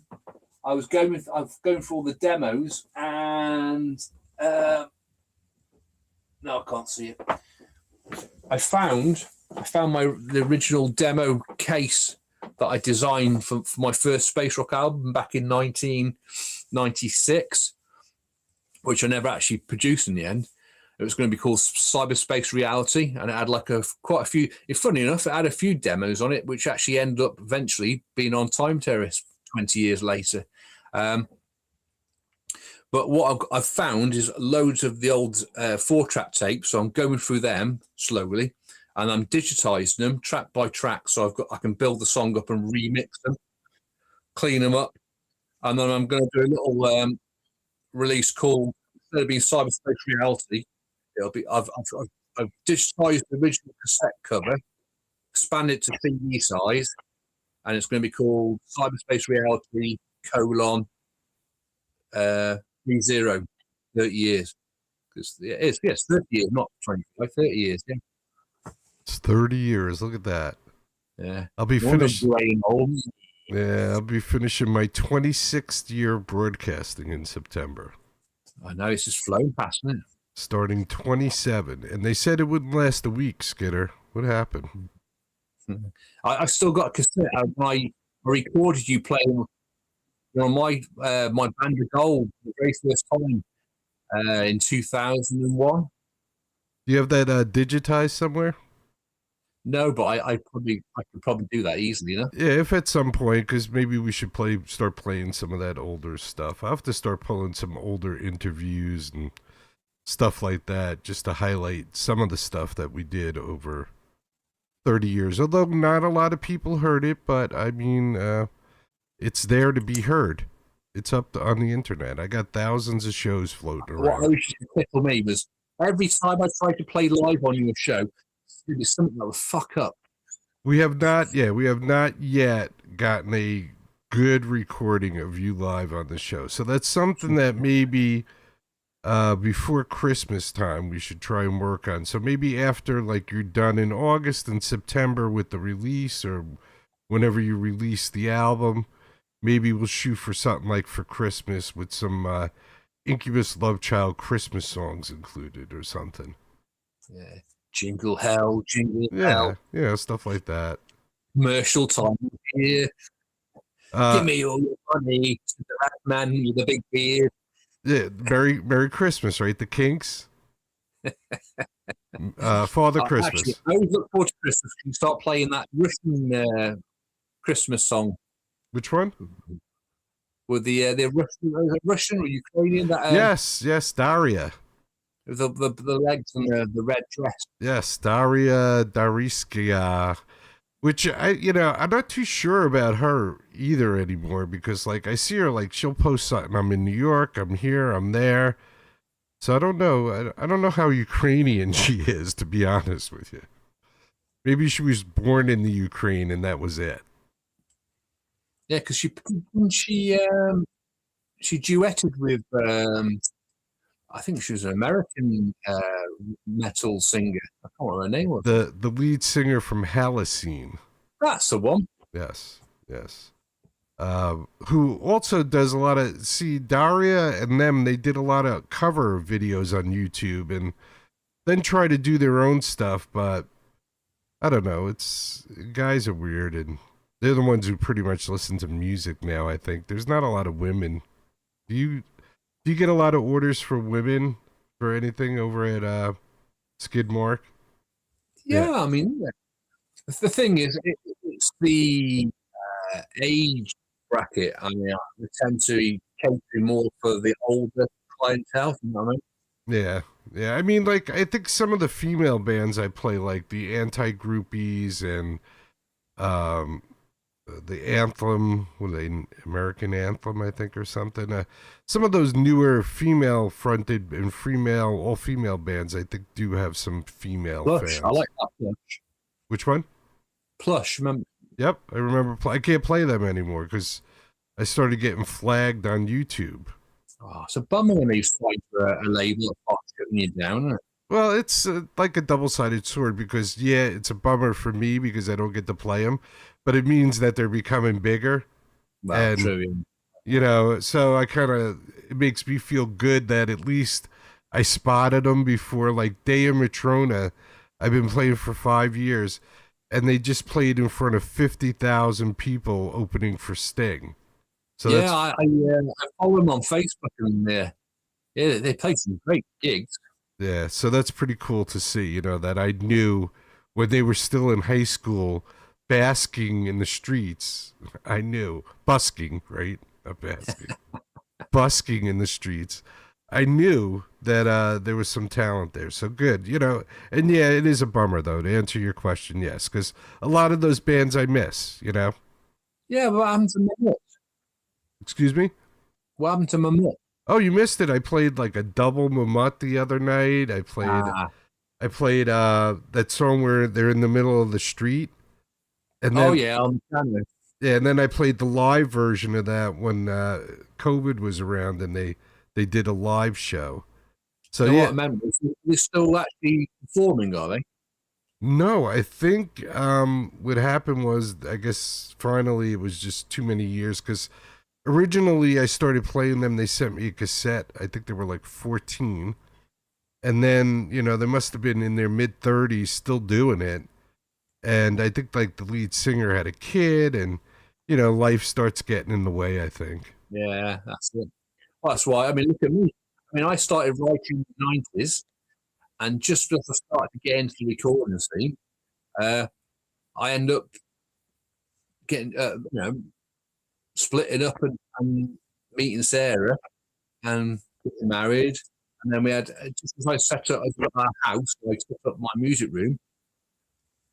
Emily came along, so I lost my music room to the nursery, started to convert the loft, which I got as far as flooring half electrics in, and then it just all turned to a storage area. So the music went to that. I just sit there playing rather than recording. It wasn't until COVID and a number of people I didn't know personally, but I knew people who had family that died from COVID. I took on that ethos. Don't leave for tomorrow what you can do today. So I dragged out this 16 track, learned how to use it, started recording, did Time Terrorist. 6 years later, it's like a whole different life. It's great. Yep. No, that's true. You gotta. Some things you can put off, but if it's something that you really love, you should do it no matter what. So I've been tinkering. I've been building a motorbike for about 12 years. I do a little bit, throw a cover over it. I won't touch it for 6 months, and then I tinker again. Again, in that period during COVID, I pulled my finger out, and I've been riding it for the last 5 years. I'm loving it. Well, we're gonna have you come back, and we'll go over we'll track through the album. So anytime, dude. As soon as you're done with your busyness, before you go on the Harry Bell show. He doesn't do interviews and stuff. It's just he just plays music. Oh, he doesn't do interviews, Harry? Don't think so. So what is he, just like a playlist kind of, or does he talk in between the songs too? Yeah, he talks in between the songs. Okay. And he does like a connection. He'll ask questions about a record. What is the connection with this, or whatever. Okay, so he interacts with the audience, but doesn't really do interviews. Yeah, well, there's no interaction with the audience during the show. He just broadcasts, and Okay. that's it. All right. And just Whereas I get to call you a dick in real time. yeah, I mean, that's the magic of the Bumpskey Show, isn't it? Really? Yeah. I've been called Dick in songs, Jerry, you stupid dick, and God, if I pulled all those out, right, I have hundreds of those that I don't really I play. came across, you know, when you were doing your last year for your 25th, and you're inviting videos. I actually came across all the videos I shot for it, but it needs to be overdubbed with my alien voice. So I will finish that and get it over to you at some point. It is quite funny. Yeah, well, definitely, and I'll just go in and. They even bought for the video an outfit. Well, make sure you change it to the 26th then instead of the 25th. Yeah. The 26th. That's all. I need to get a new song in the beginning of the show now because it says 25th, but maybe I'll just like go 26th over it or something. Well, funny enough, I actually did write a Bumpskey song. All right. Decades ago. All right. In fact, look at me lyric book. I'm sure this is my lyric book going back. That's the Bible that every artist carries around with them. And somewhere near, I'm sure, right back in the noughties, I wrote something. All right, don't be like Scotzo, because I got a show where I got John Sheehan over, and Scotzo's like, I wrote a song, a Bumpskey song, and I'm like, okay, John will do it. Where is it? And he's like, oh, well, I don't know where it is. That's right. It's not actually here where the finished song. It might be in a bit of paper in here. Loads of bits of paper. All right. So, like, the 26th anniversary is coming up, so you can do it as a 26th anniversary song. It was like a blue song, but it's dated because it talks about people like Kurt McPhee and John Taglieri and Lynn. So, it's dated. So what? I'm dated too. I still play John a little bit. I never really was a John fan because to me he was more like a John Bon Jovi style guy, and I just never liked John Bon Jovi. Lynn we play a ton of, so that's not a problem. Who else did you mention? Kirk McPhee. Kirk we play a little bit. I played him the other day. I played Montria and I played something else. And I didn't realize Dave was on both of those songs. And then the other night, like 2 nights ago, I started working on some of the live from the living room stuff and fixing that. Yeah. And I played Ali Handel. And on both songs, Dave is on both of those songs too. Yeah, he used to like to join in, didn't he? Yeah, I didn't realize, I didn't realize the day Ali was over that he joined. I knew one song he did, but then I was like, holy shit, that's Dave in the background on another song. Everyone was there when Ali came over, weren't they? Yeah. They were all there. John was there. Dave was there. When Quebec fell out. Yeah, Kirk was there, I think, right? Quebec, yep, he was there. He left. But yeah, it was a packed house that day. Many days. I saw a bit of Ali video today on Facebook. I'm not so. I've got to admit. I mean, I always loved Ali's stuff, but I don't know. Now I'm not too sure about this Aerosmith thing she does. I've never been a big Aerosmith fan, so yeah, that's probably not. I'm not big on the Aerosmith thing. I'm not big on the acoustic, slower stuff that she does. I like the first album was kick ass. Dirty Little Secret's amazing. Yeah. It went a bit more sort of middle of the road or later stuff, I think. A bit more grown up. Well, one time we went to see her, and it was at Arlene's Grocery, and I thought I was like at a lesbian fest or something. So I was like, what the hell? Am I at Lilith? I thought I was at Lilith Fair for a second. So I didn't know what was going on. And then, like I said, Ali can rock, but, and you know where she rocks too is, that guitar therapy stuff that she put up during COVID, where she's playing with a band in a studio somewhere. Mm-hmm. that stuff rocks too. Like Canned Hunt, and there's a couple of songs that kind of rock after Dirty Little Secret. But she kind of went more towards ballads and stuff. Which, it's okay for a certain group of people. But when you come out of the gate rocking like with Dirty Little Secret, and then, you're doing I Miss You, and I love I Miss You. Great song. But you're going to lose that whole rock audience that you built up. And So it always gets me how amazing Dave Haywood is as a rock guitarist, yet he seems to be really sort of focused more on the funk side of things. My son always said that too. My son was always like, Dad, who's going to buy funk, man? Nobody's going to buy funk. And, I was like, well, it is kind of an offshoot of blues, but yeah, I get what you're saying. It's kind of a niche, the funk thing. But, and Dave is one of those guys that regardless of what instrument he plays, he really is a talented dude. Yeah, he is. But we'll never get the least of his talent is probably with vocals, and he's still a great vocalist, but that's the least of his talents. Yeah, what happened to his nephew that sounded like him, or his cousin, or it was? I think it was actually his nephew. It's his brother's son, but I think he pretty much went into work and a wife and stuff like that. Yeah, because he did that one album. And you thought he was going to like join the family trade, and then he sort of disappeared off the face of the earth, didn't he? It is so difficult to generate any money as a musician. It really is. Yeah, definitely. Yeah, I mean, that's why I tell people, it's like if you're going to buy something for somebody for Christmas, think about buying them music, or think about for a birthday present or something like that, or turn somebody on to something that they never would have heard before. It's always a good idea. Shows you care.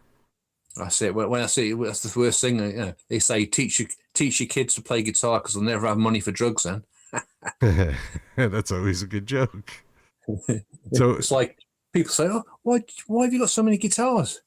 And I say, how many girlfriends did you have before you're married? Exactly. And were they all the same? No, guitars are the same.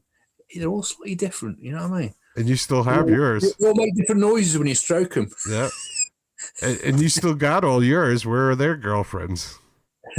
No, I haven't got all mine actually. I have let a few go over the years. To get better ones, though. Well, no. Well, the thing is, I'm not. I mean, there are certain guitars I would. I sell the kids before I get rid of the guitar because it's that good. But 2011, I think it was, my main business took a bit of a dive, and it was a bit grim for a while. And I'm not prissy about selling possessions. At the end of the day, you can get them back or something similar. And so back then, I sold. I had a really great West Tone bass, which I sold. I sold 3. I think I sold a couple of Strats and another. I can't even remember. I think it was a Honer. It looked like one of their 90s tiger stripe things. It was a very good guitar. I basically sold like 3 guitars, a bass. I sold 3 motorcycles as well, because at the time I was still buying and selling motorbikes to supplement the business. And it kept me afloat until the business took off again. Yep. And eventually, but I did miss that at West Tone bass. So eventually I did buy another one, which is my bass. I keep at work for bassy stuff. Well, that's the thing. It's an investment, if you know what to look for and what to buy. In 30, 40 years, it could triple in value, quadruple in value. Well, that's what they say. Money in a bank is just it's a figure on a screen. And it'll that value over time will just, with inflation, if it's not changing the value, the actual amount, the value is going down with time because everything's cost more, isn't it? Where if you put your money into assets, houses, motorcycles, guitars, then they only go up in price. So that's my excuse to buy more. Guitars, guns, and what is it? I can't get any guns. I keep saying, Sarah, Oh, with society about to break down, I wish I can get my hands on a gun. You can't say stuff like that. We're not having a gun in this house.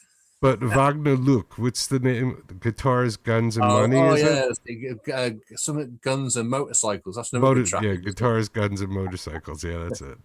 I like that guy. Yeah. Hey, you gotta love a guy who plays a pink guitar, right? It just shows that he doesn't give a shit. Yeah, Give me the fucking he's pink. very confident in his masculinity. Yeah, give me the fucking pink guitar. I don't care.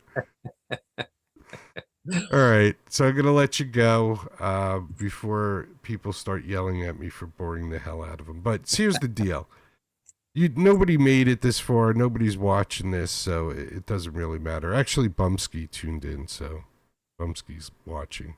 Well, I'm sure I'll be cutting snips out and use them to post for on media at some point. So, and to fall asleep till late at night when he needs something to fall asleep to. It's like, I put that Bumpskey Show on where it's me and Jerry talking. No, I can see my face. I mean, I've been a narcissist, so I have to sit here and look at it. So I'm glad that we finally figured out whatever the issue was, because this seems to work pretty well when you get in. It seems to be pretty solid. A couple of times your vocal got a little wobbly, but I'm gonna, just assume that the UK doesn't know how to do the internet yet. So yeah, eventually... well, I say it's supposed to be fiber, but I say if Emily's gaming heavily, that probably takes a lot of the bandwidth, I suppose. Yeah, and it could be your phone too. Sometimes those phones, I don't know, like the noise cancellation kicks in, and it tries to do whatever to cancel out noise or whatever. Yeah, you can hear my dulcet tones, which tries to turn me off. He's boring everyone again. Turn the volume down. All right, so this is Mark Edwards. He is the owner of skidmark.org, which is a multimedia company which helps out artists distribute their art through vinyl, cassettes, CDs, and digital downloads. So that's skidmark.org. Living inside of Mark is a reptile known as Incubus Love Child that comes from the planet of Rockra Prime. And next time we have Mark on, we're gonna have Incubus Love Child on, and there he is. There he is looking in, and we are gonna have him on, and we're gonna talk about the brand new album coming out. So you want to get ready for pre-order. So go by skidmark.org at least once a day, and when Mark gets the first preload up there, when he gets the link up, the first person that downloads the preload and mentions Bumpskey, he'll sign the whatever you order, the preload. All right? Fair enough. But you won't have to worry about it. You won't get one. You'll get 0. But anyway, so anyone who orders anything and then the notes puts Bumpskey. That's what I'm saying. Yeah, I'll throw in a special freebie. All right. There you go. You heard it. So a special gift will be going to nobody. So he'll stick it in my envelope when he sends me a copy of it. And I'm not daft. You're going to make loads of other accounts in other people's names and order loads of shit just to get loads of freebies now, aren't you? No, you know me. I wouldn't do that. But you know what you should do, though, to save yourself some shipping costs, have the guy in the United States ship me a copy of the album. Yeah, well, Dan at Savant Records, in fact, he rang me last week while we were on Audi, walking. I got this phone call and it says Dan, Savant Records. So he's ringing me from, is it Maine? He's in Maine? Okay. Maine up in Massachusetts. Yeah, Maine is up there, yeah. Yeah, so he ringing me from there. So I was like walking along the Welsh coast talking to a guy in Maine. He's all right because like his looks like his label's doing really well. It's taking off nicely. He's good. Shipping a load of more band merch my way to distribute for him. Good. So yeah, I'm due to send him because I never sent him any Live 25 stuff last year. So what I'll probably do is when Alien Messiah's out and I've got assets, then I'll probably send him a bunch of vinyl CDs and some of the live Live 25 vinyl and CDs as well. Now, do you ship, what is it called, digital media when you ship? The classification of digital media? No, on the customs, you actually specify it's vinyl records and audio CDs. Because it's something weird. I don't, and the guy over at musictv.com used to know all the scams with the post office. But for the brand new Stanley Simmons album, it was only $4.60 for shipping. How is that even possible? Where is that from? Within it was within. It's in the United States. Yeah, I'm trying to think of. They were using some kind of record company, and the classification though of the shipping was like something that I hadn't seen before. So maybe they're just using some special classification. Yeah, be useful because you do get stiffed. I mean, I've stopped buying direct from labels over in America. Yeah, I bought from Cleopatra in Cleopatra Records in LA. I bought 2 LPs. One was a double, one was a single LP, and I think it was £43 for both the vinyl. But by the time you put in the shipping, and then when it arrived here, the customs and VAT and the letter from the carrier to say I owed him, which was another £9. It was £103, so it was £60. So it's £20 more for the shipping than the bloody product. Yeah, that's why I've been really telling the bands, like, and I don't know if you could do this too, dude. You got to get your stuff up on Amazon. Because if I'm an Amazon Prime member, I get free shipping. Okay. So I just bought, I forget who I just bought from Amazon. Oh, Stupidity. I just bought the Stupidity album from Amazon Prime because it was like they were giving it away. It was $29 for the album. I don't know what that converts to in pounds, but most albums now are like $35. And the shipping was free. So how could you go wrong, you know? Yeah. So you should look into getting all the stuff that you're distributing up on Amazon somehow. I did think about talking to Dan again at Savant. He said he had issues and he wasn't happy about the cuts or something about the Amazon. Yeah, I don't know any of that part of it. I'll have to look at it, but yeah, there's bound to be a cost involved somewhere. Right, but when you think get nothing for nothing in this bloody life, do you? When you think about that cut, though, you also got to think about the shipping. You know, so it's yeah, and also you got to think about the exposure. Yeah, I mean, on Amazon, every frigga bloody shop's on Amazon, isn't he? So yeah, you know what? See, and that's part of the problem too. Like when you used to go into the record store, you used to see all these albums. You used to get overwhelmed, and you would do exactly what Mark just said. You would just start walking along, flipping through all the albums. When you go on Amazon, it's like I'm buying Incubus Love Child. And that's it. I didn't even look at anything else. It was like, I go there and I go, up is the new Day of Matrona? Nope, it's not up there. Okay, because I want the new Day of Matrona album, but it's, like you said, it costs more for the shipping than it does for the album. So I bought the digital download for $10 because I was like, you know, I try and support all the bands I play, so usually I try and buy something at some point. But yeah, that's a big problem. And it sucks because like gas had gone down in the United States. You know, we were paying less and it wasn't reflected in the price of anything. It's still stupid over here. Yeah. It's a litre. What's the difference between a US gallon and a British gallon? I think a liter is like, I think a gallon is like 3 liters.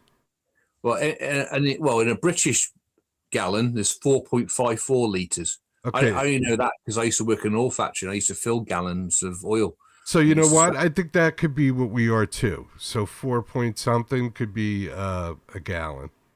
Well, I'm paying today. I put fuel in my van. It was £1.77 a litre. So that's well over $2 a litre. So $2. So for a gallon, you're paying like $8. You're saying.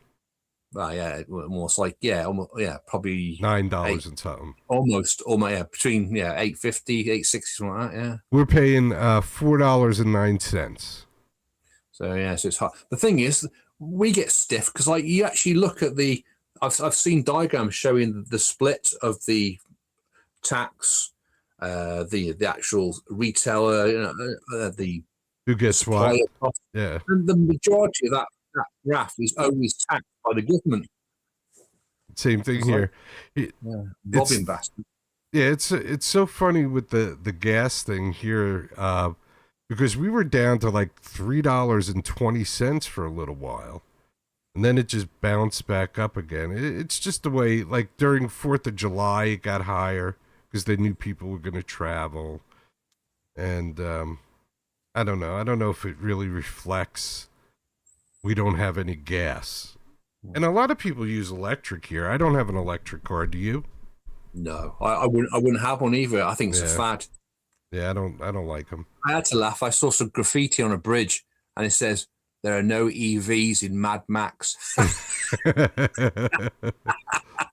Although in one of the Mad Maxes, it does look like the Cybertruck from Tesla, a little bit. But no, I think in the next 10 years they'll be scrapped, and everyone will be using hydrogen engines. Yeah, because the technology is there already. They are convenient to fill like a normal gasoline tank, or this is a pressurized hydrogen tank, and the only byproduct from the combustion is water. Yeah. So I mean, how more environmentally friendly can you get than that? And it always makes me laugh when you see a broken, sorry, not a broken down, but an EV that's run out of charge. And then you've got like a car pulled up with a diesel generator on the back to charge the bloody thing up. It's so funny, too, because here in the United States, all the original cars were electric. All the original motorbikes were electric. So they first started out as electric and then went to gas. Only because, I believe, they knew that it would cost people more money. They could sell more products. Electric motors broke down less. The only problem I have with electric is, what are we doing with all these batteries? Where are they all going? I don't know. And also, I mean, the supply of lithium ion, it's only finite, right, until they start mining the sea or other, untouched areas of the planet. Yeah, no. You look at the mess they've made of Africa mining it, and you see all these horror stories about child labor and stuff. All right, so we're wrapping it up. Mark will be back after festival season. Good luck with festival season, my friend. Cheers, brother. Have fun at Cosfest, Mears Fest, and what other ones are you doing? Phoenix Alternative Festival, which is like a steampunk one. Okay, that'll be interesting. And I've got a support slot down in St Albans near London for an old. Do you remember the old new wave of British heavy metal scene from late 70s, early 80s? Who is a part of it? T-Rex? No, you might bands like Motorhead. Oh yeah. Judas Priest, Iron Maiden, all the heavy metal bands. Yeah, that's what it's. There's also a lot of the small sort of B bands that were doing all the supports for their major tours back in the day. There was a band back in the day called Bleak House. They had a bit of success with a few singles, but never quite made it to the mainstream big time. And then they broke up for a few years, but then they've reformed, I think, in the 2010s or something like that. And it's basically their 45th anniversary of their first gig at a pub called The Horn in St Albans. So they're going to have a 45th anniversary gig at the same pub on the same date in September. And they saw me last year at Mearfest and they asked me if I come and support them. So cool. Couldn't say no. So so that's going to be a good one. Yeah, that sounds like fun. Yeah, we have a couple of bands doing that here in the New York, New Jersey area. Bands that were big, like when I was going to bars. White Tiger is one of them, and there was a couple of other ones. They were like Twisted Sister was a part of those bands, but Twisted I love Sister, Twisted Sister, yeah, they actually made it. But there was all these bands out of New York and Long Island and New Jersey that would play every single night because bars had bands every single night in the 70s. You could go to any bar, walk in the door on a Tuesday night, and there'd be a live band. Yeah. So it was a different time. But yeah, some of those bands are coming back around again and reliving, 50 years ago, 45 years ago, all that stuff, which is cool. It's nice to see. Because it's our era. Yeah. We're old farts. Yeah. And we're getting older. All right, my friend. Peace. Peace. Pleasure as always. See you soon. Pleasure as always, buddy. I'll talk to you soon. Let me see if I can... Cheers, Jerry. Cheers, buddy. Let me see if I could just pop Mark out of here for a second. There goes his eye coming out. Here we go. See how he's gone. He's gone. Mark, I'll talk to you soon, my friend. So we got Mark in the distance. I'm just going to wrap up the show. So we started playing a different song at the end of the show than what we've been playing.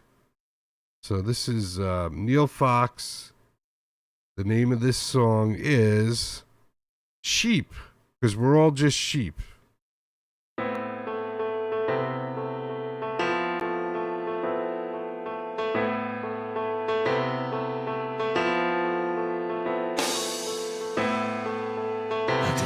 Be the one who had to say this, but it's been heavy on my mind. And though you like to think you're one and you're the only, look around, 'cause you're one of a kind. I'm not the only one who knows or who can see this, but you've been getting on my nerves. Your ego say that you're always right, and it fights for the space it deserves. Sheep. You've got the masses on your soul, no need to run, no need to hide. You're all just sheep. As long as everyone agrees, you'll be as stupid as you please. You're all just sheep. And anyone with a laptop can supply you with lies. Sheep. You're being led up to the slaughter, and I'll serve you with fries. Here's another who could care less to get the facts straight. He's just another status quo. Behind a microphone, and boy, don't he just look great as he demonstrates what he doesn't know. Sheep. You've got the masses on your soul, no need to run, no need to hide. You're all just sheep. As long as everyone agrees, you'll be as stupid as you please. You're all just sheep. And anyone with a laptop can supply you with lies. Sheep. You're being led up to the slaughter, and I'll serve you with fries.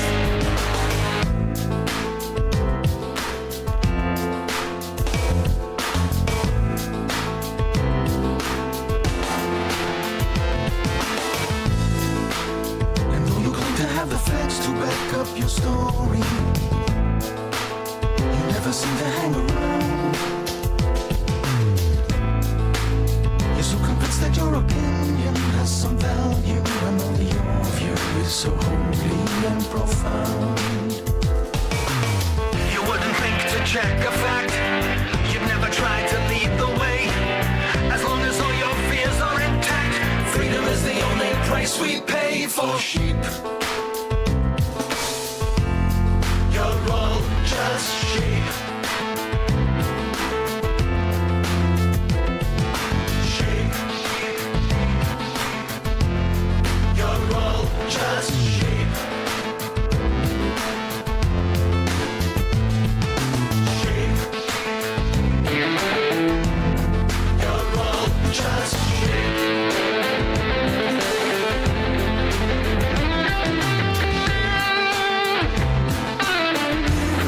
You're all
just sheep. Neil Fox, therealneilfox.com.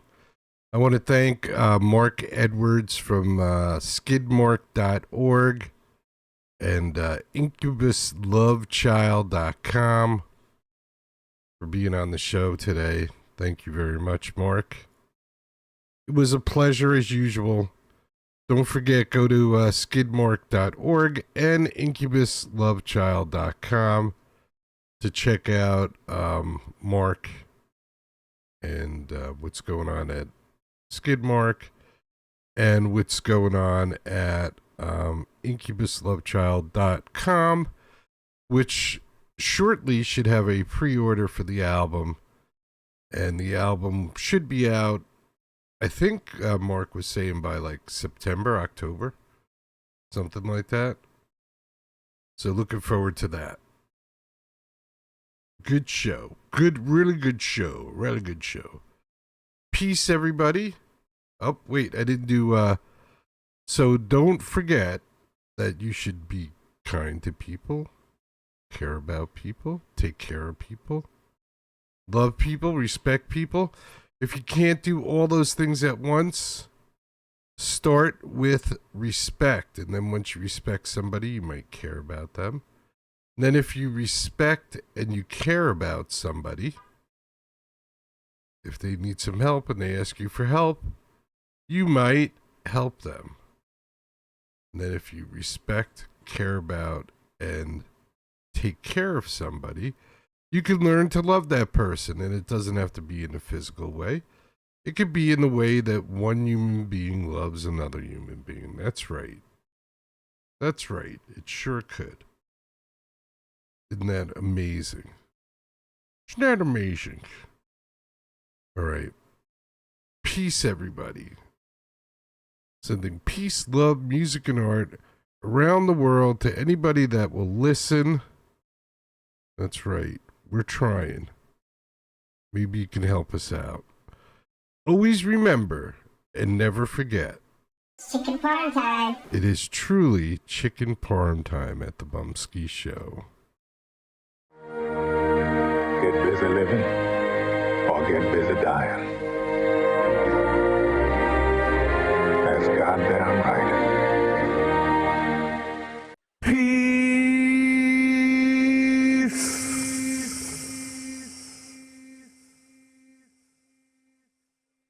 If you could stand for our national anthem, that would be fantastic.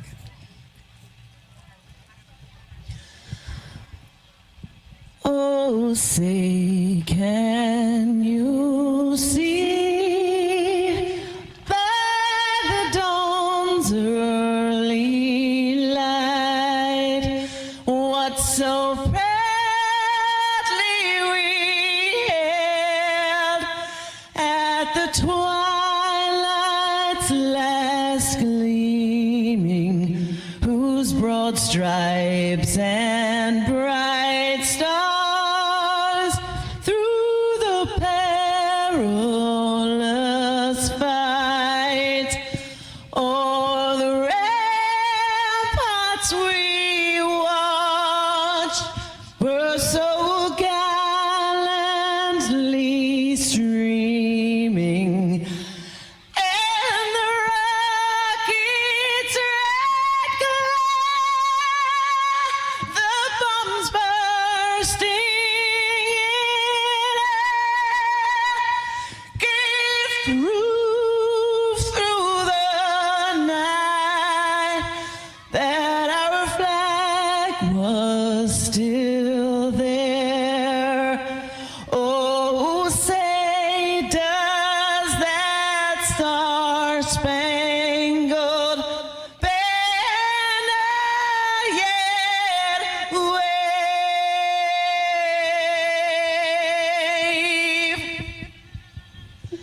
for the land of the free